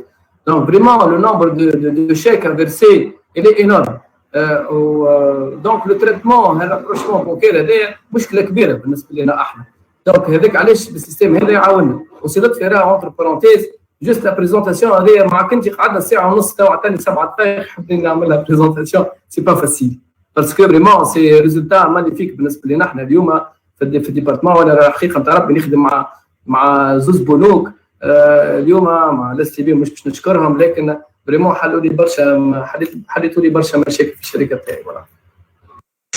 Voilà, merci beaucoup Sikhald Rojbi. Voilà, donc on a besoin que cette expérience que vous avez fasse des émules. Et d'ailleurs, pour ceux qui sont en train de nous poser la question, alors c'est une question qui revient avec insistance, il faut s'inscrire sur tourisme@stb.com.tn. tourisme@stb.com.tn. Vous envoyez un mail et la STB donc vous répondra pour vous intégrer dans ces équipes et commencer le travail dans cet écosystème. Alors, je vais passer directement et sans transition au deuxième panel pour ce soir. C'est un panel donc qui parle de la technologie de rupture et le terme rupture ici est fondamental au profit d'un tourisme qui se transforme. Alors, rupture se transforme, ce sera l'essentiel donc de ce panel-là qui sera donc débattu par Sikari Mahras, Madame Mouna Aleni Ben Ahnima et Sifoued Mabrouk que je salue. Et je commencerai avec Sikari Mahras, que je salue par ailleurs. Il est le CEO et fondateur de la première société de réseau informatique en Tunisie, Netcom. Aujourd'hui, il est expert en transformation digitale et en environnement 4.0. Monsieur Ahras est diplômé en Digital Communication et détient un MBA. Il a été par ailleurs l'architecte des principaux réseaux informatiques sécurisés en Tunisie, et notamment celui de Ciptal, d'Orange Tunisie et le data center de Tunisie Télécom, pour ne citer que ces réseaux-là. C'est Karim Ahras, bonsoir et merci d'être avec nous aujourd'hui. Merci beaucoup, merci Sianis pour l'invitation. Alors, ma première question, on parle de rupture. La digitalisation est une technique de rupture, hein, on peut la considérer ainsi. Pouvons-nous la mettre au profit du secteur touristique et comment? Bien évidemment. Moi, j'ai suivi tous les webinaires des Saïrines à le tourisme et j'ai retenu deux choses importantes. J'ai retenu ce qu'a dit récemment Sitar Al-Assadi, avec qui on a travaillé. Moi, j'ai travaillé dans le cadre de Tunisie Digital 2020. Il a dit quelque chose d'extraordinaire. Il a dit, il y a eu beaucoup d'études, il y a eu beaucoup de visions. Notre problème, Fitounes, c'est la capacité de mise en œuvre. C'est un point qui est très important. Le transformation digitale, qui est un métier, là, le digital. Ce n'est pas, je parle maintenant, c'est un métier, on n'est pas des utilisateurs de ça. Donc, la capacité de mise en œuvre, elle est vraiment importante. J'ai remarqué un deuxième point, Madame Amel Jaït, notre problème في tourisme, c'est qu'on ne sait pas travailler ensemble. Ça, je retiens ça de deux professionnels du tourisme, et c'est là où je remercie la STB. Quand on dit transformation digitale في l'STB, ما خممناش digital. Quand on dit transformation digitale, en fait, notre cerveau va vers le digital, ce qui est faux. D'abord, il faut se transformer et transformer les mindsets internes pour comprendre ce qui se passe dans le digital. Et c'est là la différence. C'est que quand on dit digital, on ne raisonne pas informatique, on ne raisonne pas outils. La force du digital aujourd'hui, c'est d'avoir transformé une industrie de stock vers une industrie de flux. مثال واضح في secteur du tourisme, Airbnb ne possède aucun hôtel. Et pourtant, c'est 3 fois la capitalisation du groupe Accor. C'est qu'ils ont géré le flux. Ils ont su comment utiliser le digital pour travailler avec des algorithmes, pour travailler sur les data. Donc, c'est un mindset qui change et c'est quelque chose qu'on a vu chez Alibaba, مثلا, qui est le premier site de commerce électronique dans le monde qui n'a aucun stock. Donc, quand je dis stock par rapport à un hôtel, c'est une chambre, c'est un restaurant. Airbnb n'a pas de chambre, il n'a pas de restaurant et pourtant, il est là. Pourquoi? Parce que c'est deux jeunes qui ne viennent pas du monde du tourisme, mais qui ont transformé le monde du tourisme. Donc, il ne faut pas rêver. On ne va pas avoir ni des Airbnb, ni des Uber, ni des licornes. On a des petites startups, on a des hôteliers, on a des agences de voyage, on a des gens, et je retiens ce qu'a dit Saïd Louazir, c'est Mohamed Ali, Stamel 3 R, et je retiendrai définitivement le troisième, c'est réinventer le tourisme. Réinventer le tourisme, nous, on est dans l'action. On a fait l'STB 6 mois, pour vraiment créer des écosystèmes dans des secteurs qui m'a l'agritech, qui m'a l'industrie, Lyon, pour le tourisme. Que veut dire créer un écosystème en utilisant le digital? C'est qu'on doit ramener des gens de différents secteurs. Un hôtelier, une agence de voyage, une start-up, animer la transformation pour que cette verticalisation t'aille un nouveau produit, Tati un nouveau parcours, Tati une expérience qui est nouvelle, et surtout, est-ce que Samhouni, j'ai remarqué, local, qui fait mais on a toujours oublié le comportement des gens à qui on s'adresse. يعني اليوم يلزمنا نبدلوا العقلية نتاعنا de manière à quand on réfléchit marché chinois مثلا, on doit réfléchir comment réfléchissent les Chinois. مثلا نعطي باش نعطي أمثلة, je suis sûr que tout à l'heure on va vous n'allez pas griller ma question, c'est Karim Ahras pour Sifoued Mabrouk, sur le marché. Pas du tout. Mais celui qui pense travailler maintenant avec la Chine, tour opérateur, se trompe aujourd'hui. Avec qui on doit travailler en Chine, c'est avec des gens qui m'a Tencent, WeChat, etc. Parce que tout est numérique, tout le monde utilise le mobile et c'est les GAFA justement et les BAT qui prennent le dessus. Donc, je terminerai là. Donc, avec la STB, on a pensé à mettre 3 axes. L'axe. Excusez-moi, c'est Rafi Fokshouk, si vous voulez. Voilà, merci. C'est Karim, excusez-moi, oui. Donc, on s'est mis d'abord en tête de créer des groupes de travail et d'animer la transformation. Il faut vraiment apprendre à travailler ensemble en utilisant l'outil du numérique. Et quand je dis en utilisant, c'est comprendre ce que ça veut dire le cloud, comprendre ce que ça veut dire la blockchain. D'abord, maîtriser, avoir une idée pour que justement, peut-être que ce produit, tel outil qui va lui permettre d'accompagner cette transformation. Que veut dire l'intelligence artificielle? Il faut commencer à se changer soi-même, apprendre comment fonctionne la start-up. C'est pour ça qu'on met des start-up avec des gens qui ont des hôtels, des PME, etc. dans le cadre du tourisme. Donc, les 3 secteurs qu'on a retenus, c'est le secteur du tourisme médical, le secteur culturel, donc le tourisme de la culture, et l'écotourisme avec le tourisme alternatif. Je vais parler un peu du tourisme médical. Quand on dit il faut qu'on se transforme le tourisme médical, mais parce que nos concurrents, et je parlerai de plusieurs pays dont la Turquie, c'est des gens qui font, en moyenne, la Turquie fait 8 milliards de dollars de chiffre d'affaires dans le tourisme médical. Et c'est des stratégies. Donc, notre objectif, c'est de mettre des hôtels, des cliniques, des médecins, mais aussi des universités pour utiliser les nouvelles technologies de l'IoT, de la robotique, ramener des médecins et travailler réellement pour être au niveau mondial. Mouche être au niveau, on a quelques cliniques, on a quelques hôtels, agences, c'est pas le but.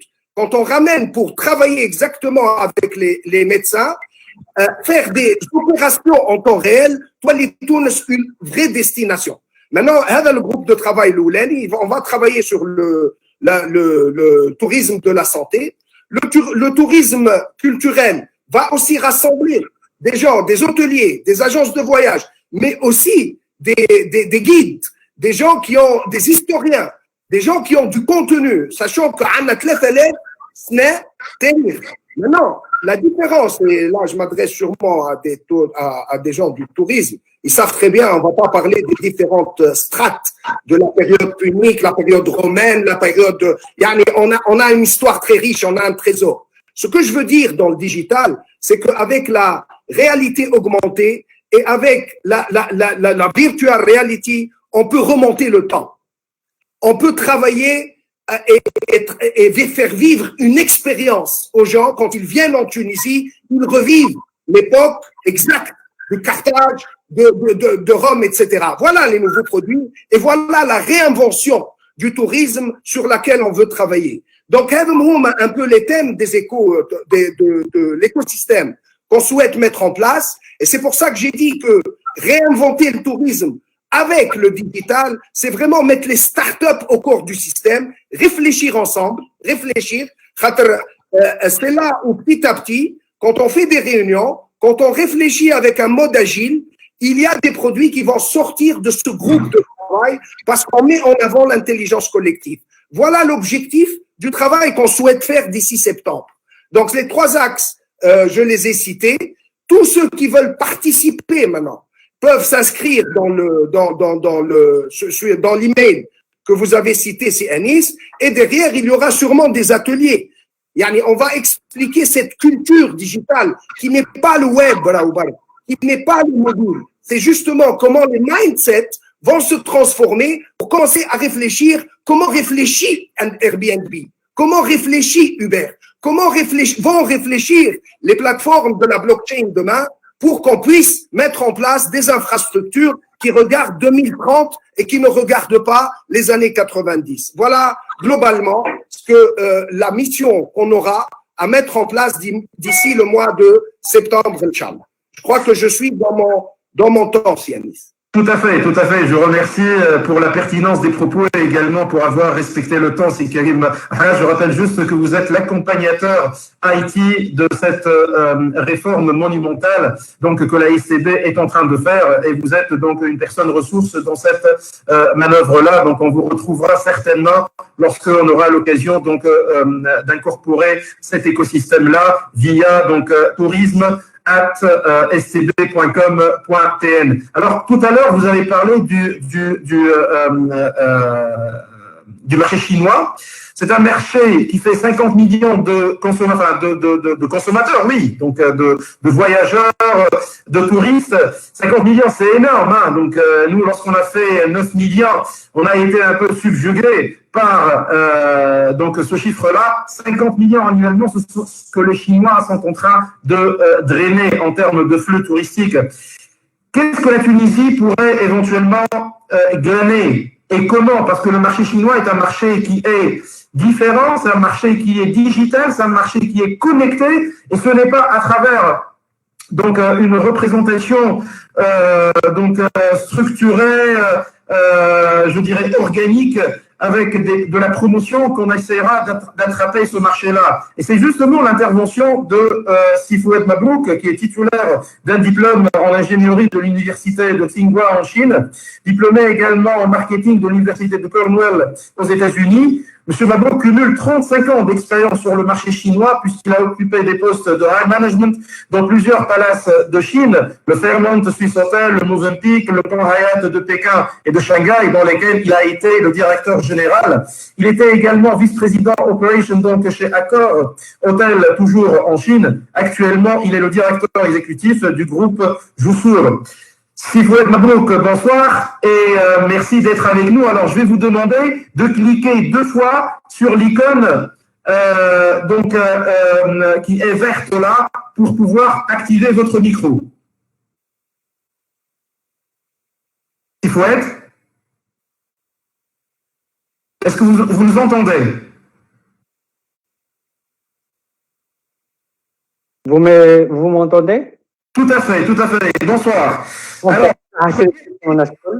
voilà. Ma première question, comment se comporte le touriste chinois et est-ce que c'est possible de le ramener aujourd'hui avec l'offre de tourisme actuelle que nous avons? Je crois qu'on peut toujours compter sur le touriste chinois parce que les moyens de communication aujourd'hui sont plus faciles qu'avant.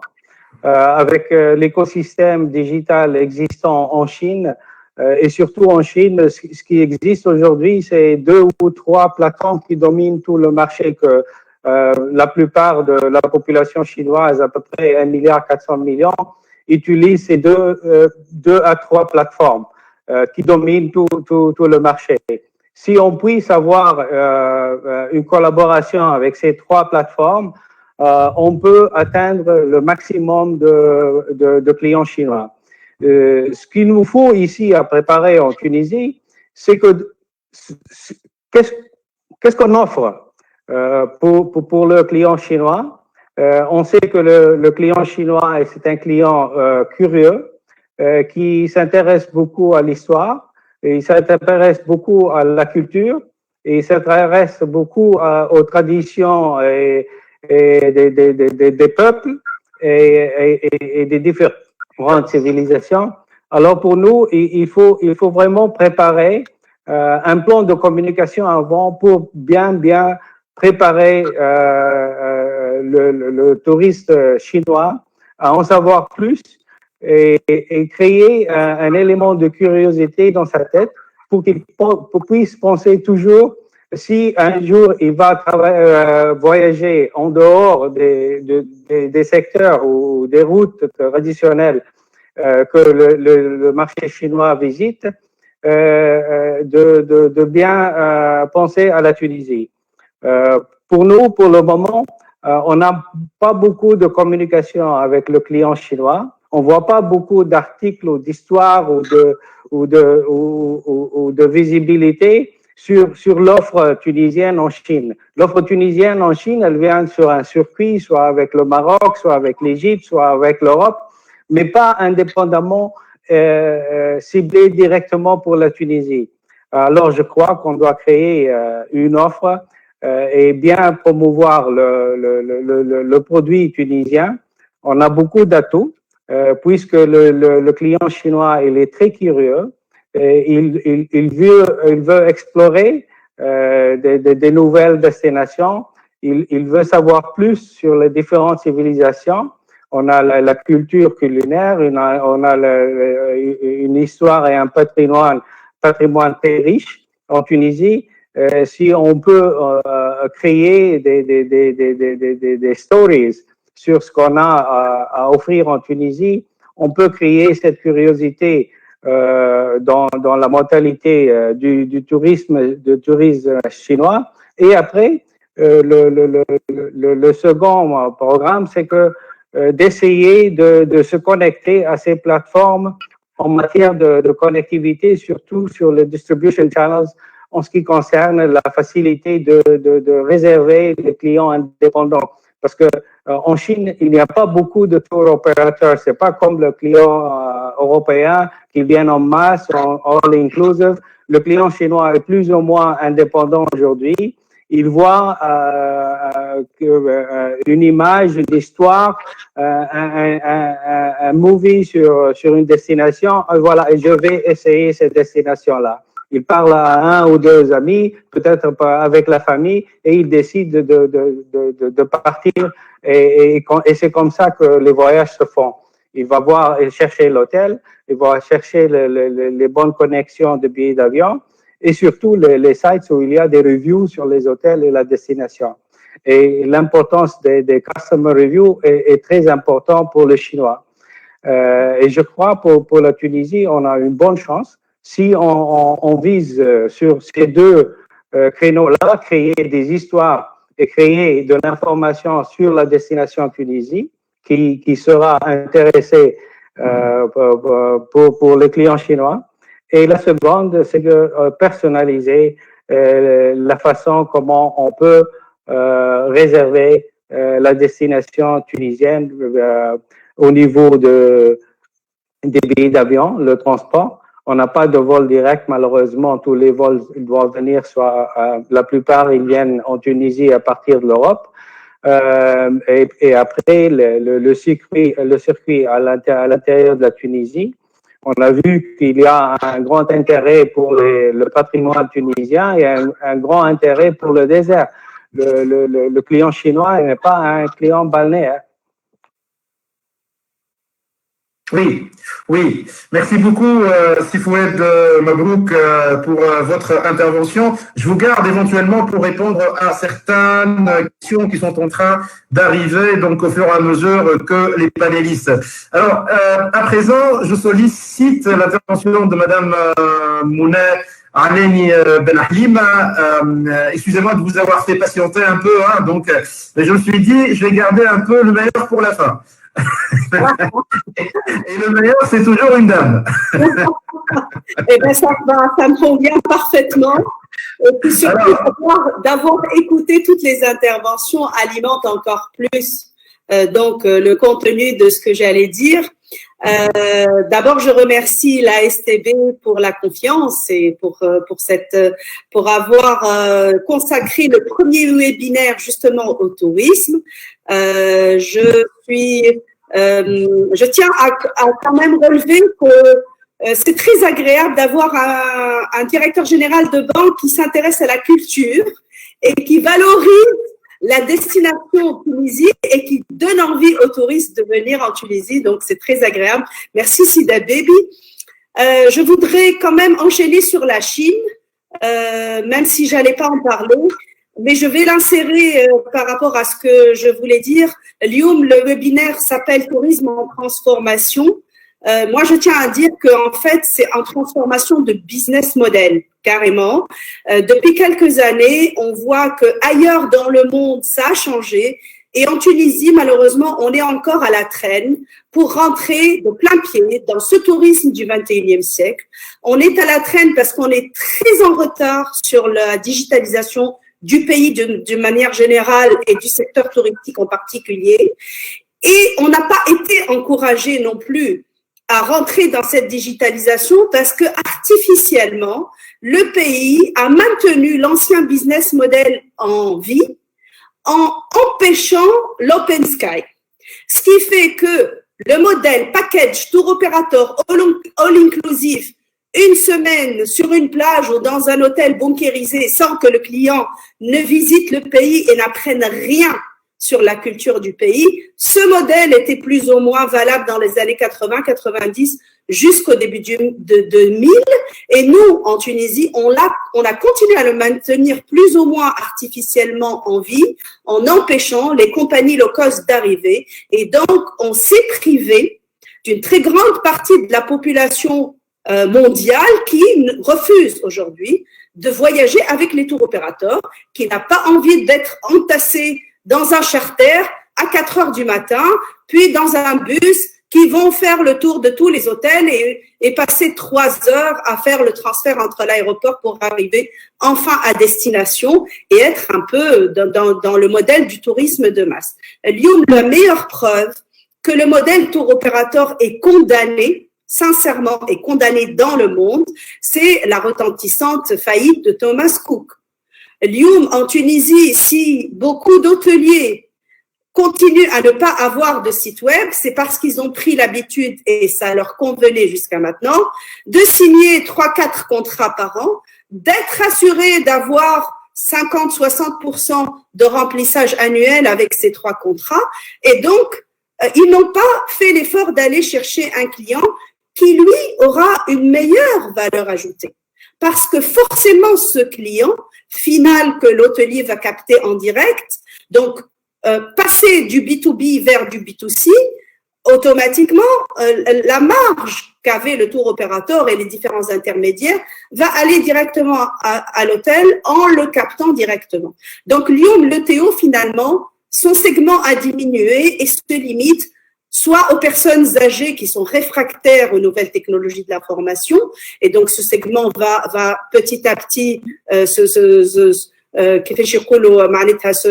réduire comme peau de chagrin, ou alors encore le petit segment des familles à très très petit budget qui de toute façon n'auront pas les moyens de s'offrir un voyage en toute liberté, sur mesure comme ils le veulent, de choisir leurs horaires et d'aller faire des visites. Donc, ils iront une fois par an faire changer d'air à leur petite famille une semaine sur une plage.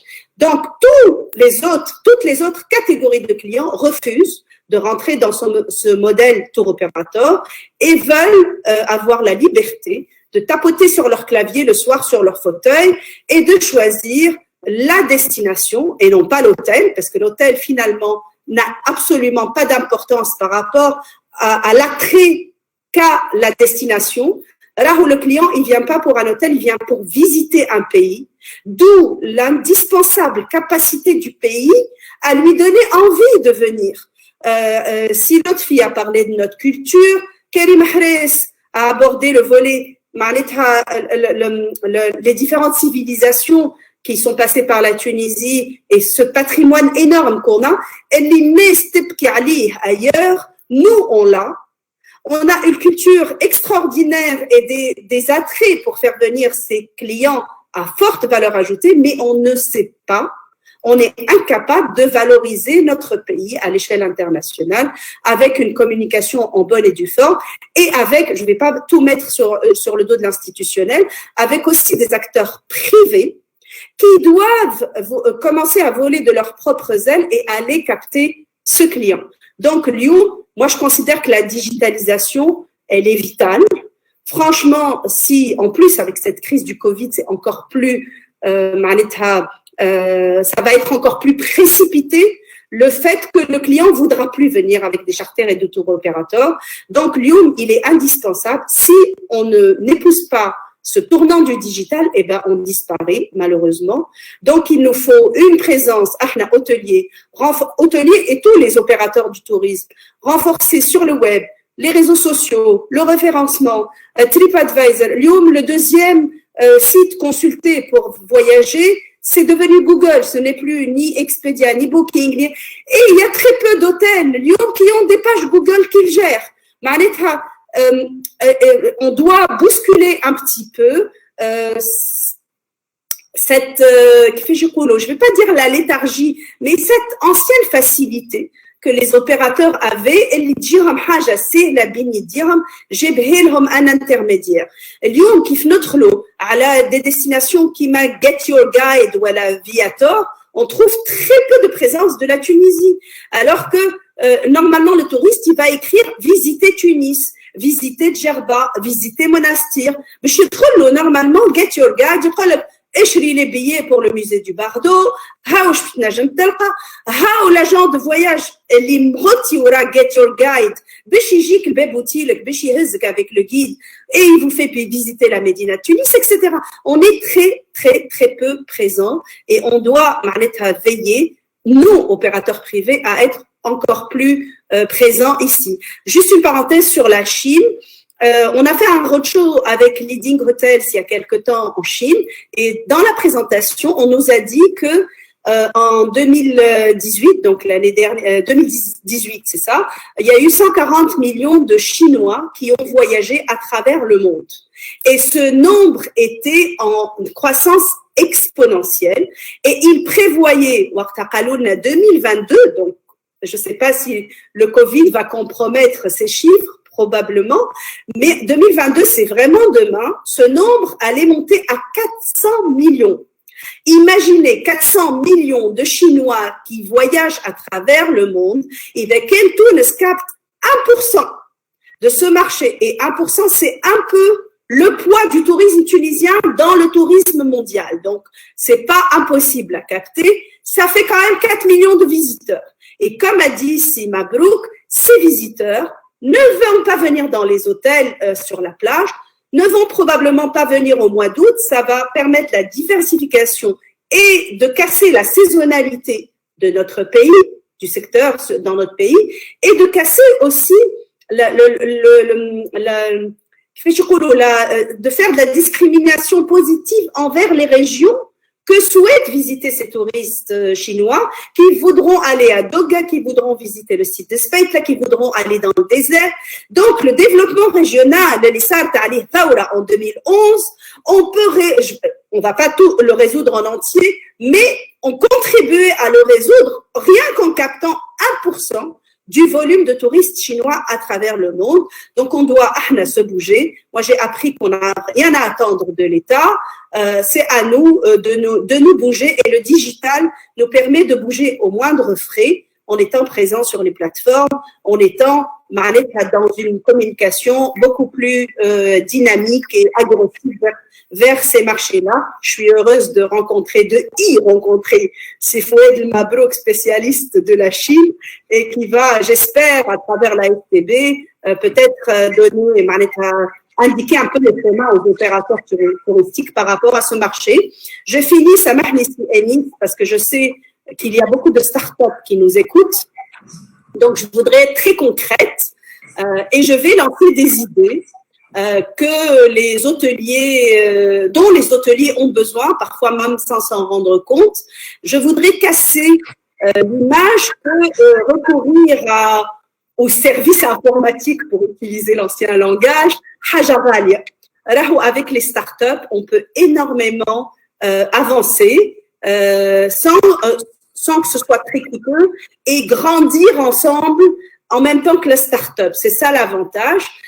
Une des choses que peut apporter la start-up, par exemple, c'est en matière de CRM. Lyoum, on est incapable d'avoir quelqu'un en Tunisie qui puisse extraire de la data, et là ça va plaire à Mehdi Drid, sur nos différents moteurs de réservation pour aller constituer nos bases de données aux hôtels et envoyer, par exemple, un exemple tout bête, c'est la carte d'anniversaire à automatiser à chaque date d'anniversaire pour fidéliser nos clients. Réveilla, une idée pour des startups qui nous écoutent. Ça, c'est sur la vente. Une autre idée, vous avez parlé de yield management. Je le pratique depuis l'ouverture de l'hôtel, mais il n'est pas automatisé. Pour l'instant, c'est encore des tableaux Excel et puis à chaque passage de grille tarifaire, je vous assure que c'est un casse-tête pour mettre à jour tous les prix tous les jours parce que quand on fait du yield management, le prix change tous les jours. Donc, il y a des ressources humaines derrière qui bossent et si une start-up peut se pencher sur cette problématique à laquelle va faire face de plus en plus d'hôtels maintenant qu'il n'y aura plus à moyen terme de tour opérateur, eh ben, faudra qu'ils mettent le yield management. Au niveau des RH, une idée, les parapheurs qui s'accumulent sur nos bureaux, how demande de congé, how demande de drashawa, how dossier de candidature pour le recrutement. Si on peut digitaliser tout ça, le dossier de candidature, il va dire par mail lors de la prise de rendez-vous, il dit que le candidat affiche déjà un terreau. عندك في l'écran pour faire les différentes validations de son chef de département de la DRH et poster l'avis. ما عندناش un outil كيما هكا في تونس مازلنا بالأوراق والأوراق كانت تصير inondation كما صارت لنا il y a un an في Naples. Personnellement, j'ai perdu beaucoup de data de mes équipes au niveau des RH. Voilà. Alors là, la maintenance, il y a des ressources humaines qui tournent tous les soirs pour aller relever les températures des chambres froides. Si on peut imaginer kif à travers donc une application qui relève ces températures et qui nous envoie une alerte dès qu'une chambre froide n'est plus à la température à laquelle elle doit. Bon, je lance des idées. La liste est loin d'être exhaustive. Ça fera l'objet, Monet, ça fera l'objet donc de ces rencontres entre les startups, entre les hôteliers que vous représentez aujourd'hui, la banque pour réfléchir ensemble. Hein. Donc là, vous êtes en train de lancer des idées, bien entendu. Je vous remercie. D'ailleurs, vous avez compris pourquoi je l'ai laissé pour la fin. Voilà, je remercie beaucoup, Moulay Ben Ali. Des idées de business pour la banque qui va financer. Oui, mais pour les hôteliers, là, nous sommes dans une logique win-win. Hein. Donc, nous sommes dans une logique win-win. Hein. Tous seront gagnants si jamais on met la main ensemble hein, pour trouver des solutions. Alors, je remercie beaucoup Moulay Ali Ben Ahlim, fondatrice et PDG de l'hôtel La Badir à Hammamet, avec plus de 20 ans d'expérience dans le secteur de l'hôtellerie et du voyage, et en particulier le tourisme du luxe, membre du bureau exécutif de la Fédération tunisienne de l'hôtellerie. Et Moulay Ben Ahlim, d'ailleurs, je vais faire un peu de publicité pour mon émission sur RTCI, que vous pouvez trouver demain sur RTCI à partir de 8h. Elle va commencer. Si ta baby, si elle recrute sa clientèle grâce au webinaire de la STB. Voilà. Donc, merci beaucoup, chers conférenciers. Je vais vous garder parce qu'il y a énormément d'interactions. On va rester quand même 15 minutes à 20 minutes de plus, hein, si vous permettez, avant de donner la parole en fin de parcours donc à Silofi Dabdebi pour rappeler le roadmap et pour rappeler donc comment s'inscrire dans cette initiative donc du tourisme en transformation. Alors, il y a énormément d'interactions. Il y a Wahida Jaïd qui dit, par exemple, chaque marché émetteur a sa spécificité. La Chine ne fait pas exception, s'il faut aide Mabrouk. ML Jaïd qui dit, sur ce marché, donc le marché chinois, effectivement, la destination est hyper bradée. Les agences ont étendu jusqu'à 6 mois les délais de paiement. C'est toujours nous qui tuons la poule aux œufs d'or. Ce sont ses propos. C'est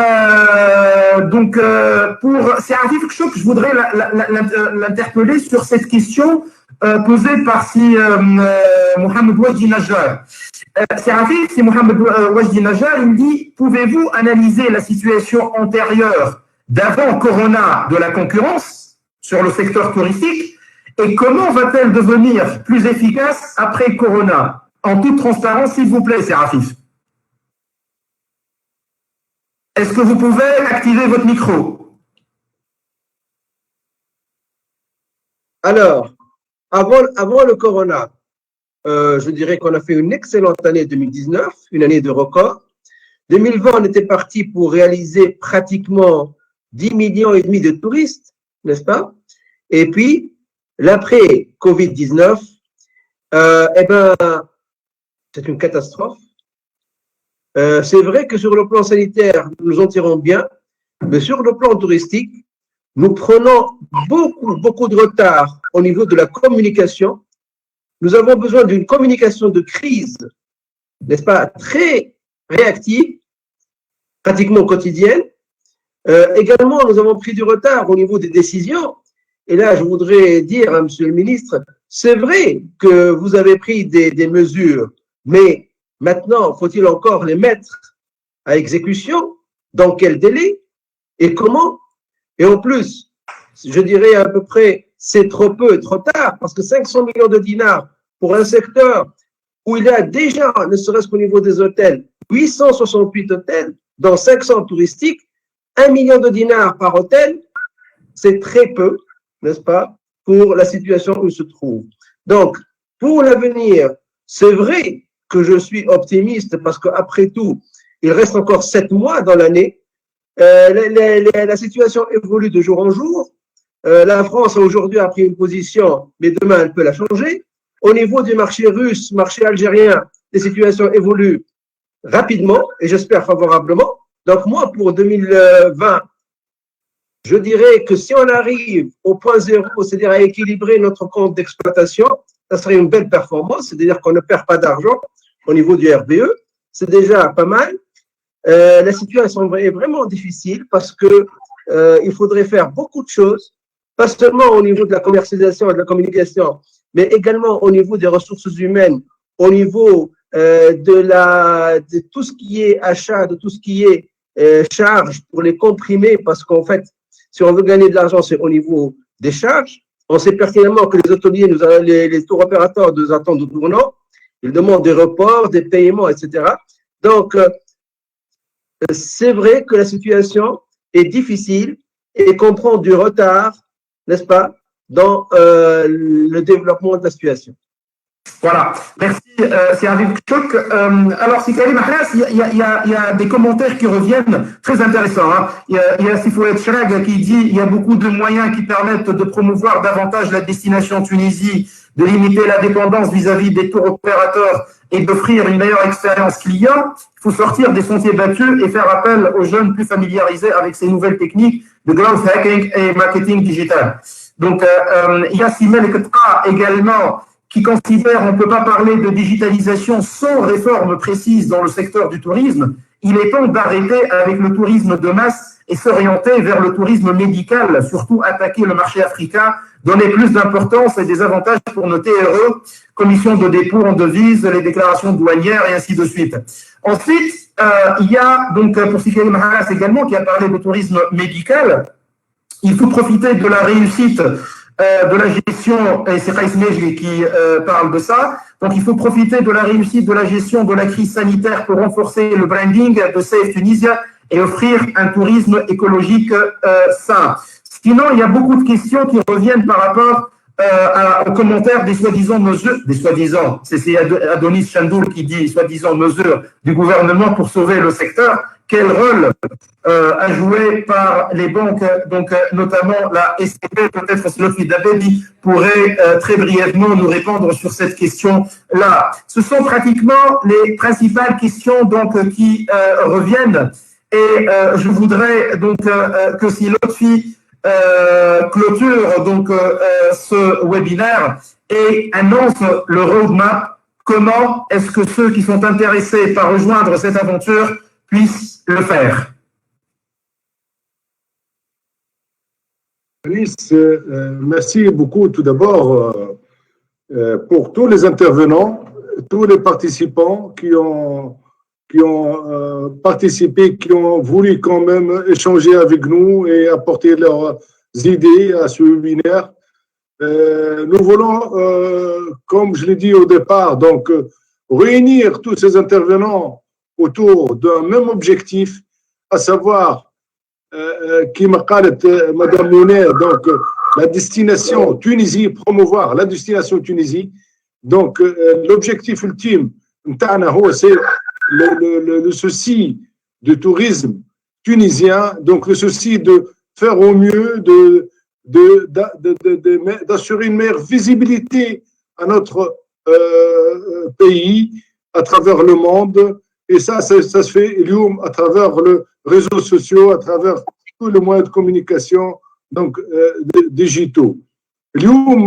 Parmi les remarques soulevées, justement, on remarque de plus en plus qu'il y a moins de jeunes qui viennent en Tunisie.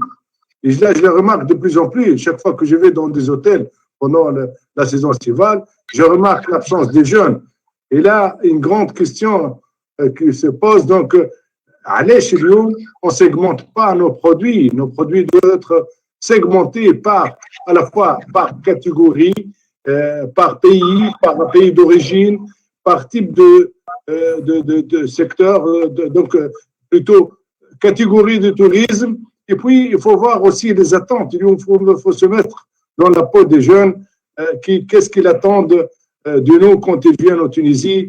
Quels sont les produits à développer? Quels sont disons, les sites à explorer? Comment peut-on assurer un meilleur séjour, des meilleures vacances à nos clients? Donc, en se réunissant tous autour d'une table à travers de workshops qu'on compte organiser, donc nous, on a donc créé cette plateforme ou cette boîte d'adresse mail actuellement qui est tourisme@stb.com.tn. Nous espérons qu'il y aura donc beaucoup plus de participants, qu'il y aura plus d'adhérents à cette initiative pour qu'on puisse développer ensemble, donc en créant des teamwork, donc des workshops qui m'appellent Karim, pour qu'on cible un peu et on restructure un peu ces travaux, auxquels donc travaux seront donc avancés en fonction de la situation. On va essayer d'interagir aussi en fonction du développement de la situation dans le pays ou ailleurs dans le monde. Et notre rendez-vous, c'est le mois de septembre, Inch'Allah, pour qu'on puisse délibérer ensemble.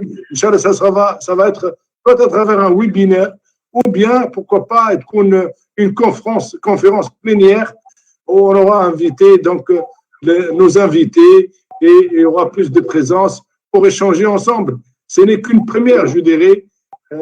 C'est vrai, Mounia, que c'est du business qu'on est en train de faire, mais attention, aujourd'hui, c'est des win-win. Vous avez vu que le témoignage de Khaled, donc nous, on essaie de se mettre dans la peau de notre client.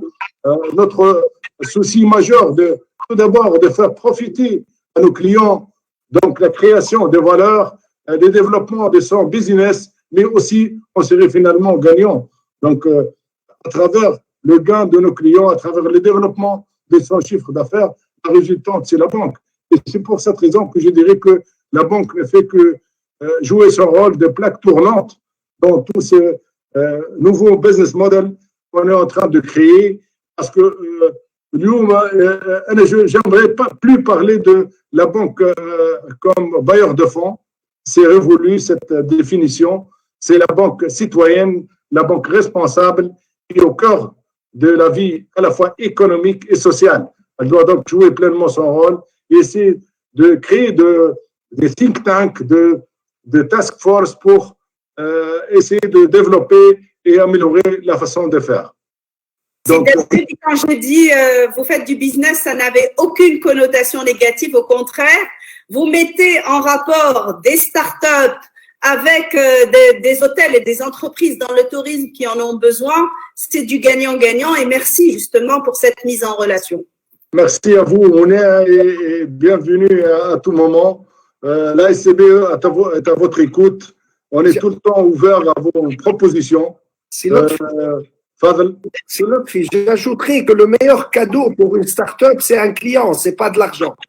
Tout à fait, bravo. C'est vraiment la meilleure conclusion, c'est Karim. Rien ne vaut un bon client, finalement. Alors, qu'il soit pour un hôtelier ou pour une banque, ou pour toute entité qui offre un service, finalement. Parce que ce qui compte, le service rendu à la clientèle. Et on mise beaucoup sur la qualité de service rendu à la clientèle. Messieurs, dames, merci beaucoup. Nous arrivons au terme de ce webinaire qui a été très fructueux. Je remercie. Anis, s'il te plaît, Anis, juste un petit mot avant de clôturer. Je dois tout d'abord quand même remercier toute l'équipe organisatrice qui s'est efforcée depuis, disons, quelques jours pour pouvoir préparer ce webinaire. Et je risque donc, j'aimerais citer quand même M. Karim Ahras, Madame Hanan Hassalah, Madame Zayn Qassab, Ishraq Al-Gharbi, Basma Jawahd, Sislim Shrif, Sifouad Khoueja, l'équipe Access aussi, qui est notre partenaire dans Cocom. Et bien sûr, vous, CNIS aussi, on vous a mobilisé à plusieurs reprises pour des réunions pour pouvoir préparer. Et bien sûr, je remercie tous les panélistes, tous nos chers panélistes. À leur tête, c'est monsieur le ministre du Tourisme et de l'Artisanat, monsieur le gouverneur, c'est Marouel Abbasi. Je remercie infiniment aussi tous nos participants, tous nos chers invités qui ont répondu à notre appel et qui sont venus apporter leurs idées et leurs échanges avec nous. Un grand merci et à très bientôt, Inch'Allah, pour le prochain webinaire. Merci beaucoup, Sylvie Dabeb. Moi, je tiens à remercier nos conférenciers. Alors, je commencerai par Mouna Ben Halim Aleni. Mouna Aleni Ben Halim, excusez-moi. Donc, c'est Rafif Kchok également, merci beaucoup. Sifouad Mabrouk, merci infiniment de votre participation. Sikari Mahalas, que vous allez rencontrer souvent dans nos webinaires. Mehdi Bridi, excellente prestation. Donc, Khaled Rujbi qui vient de quitter.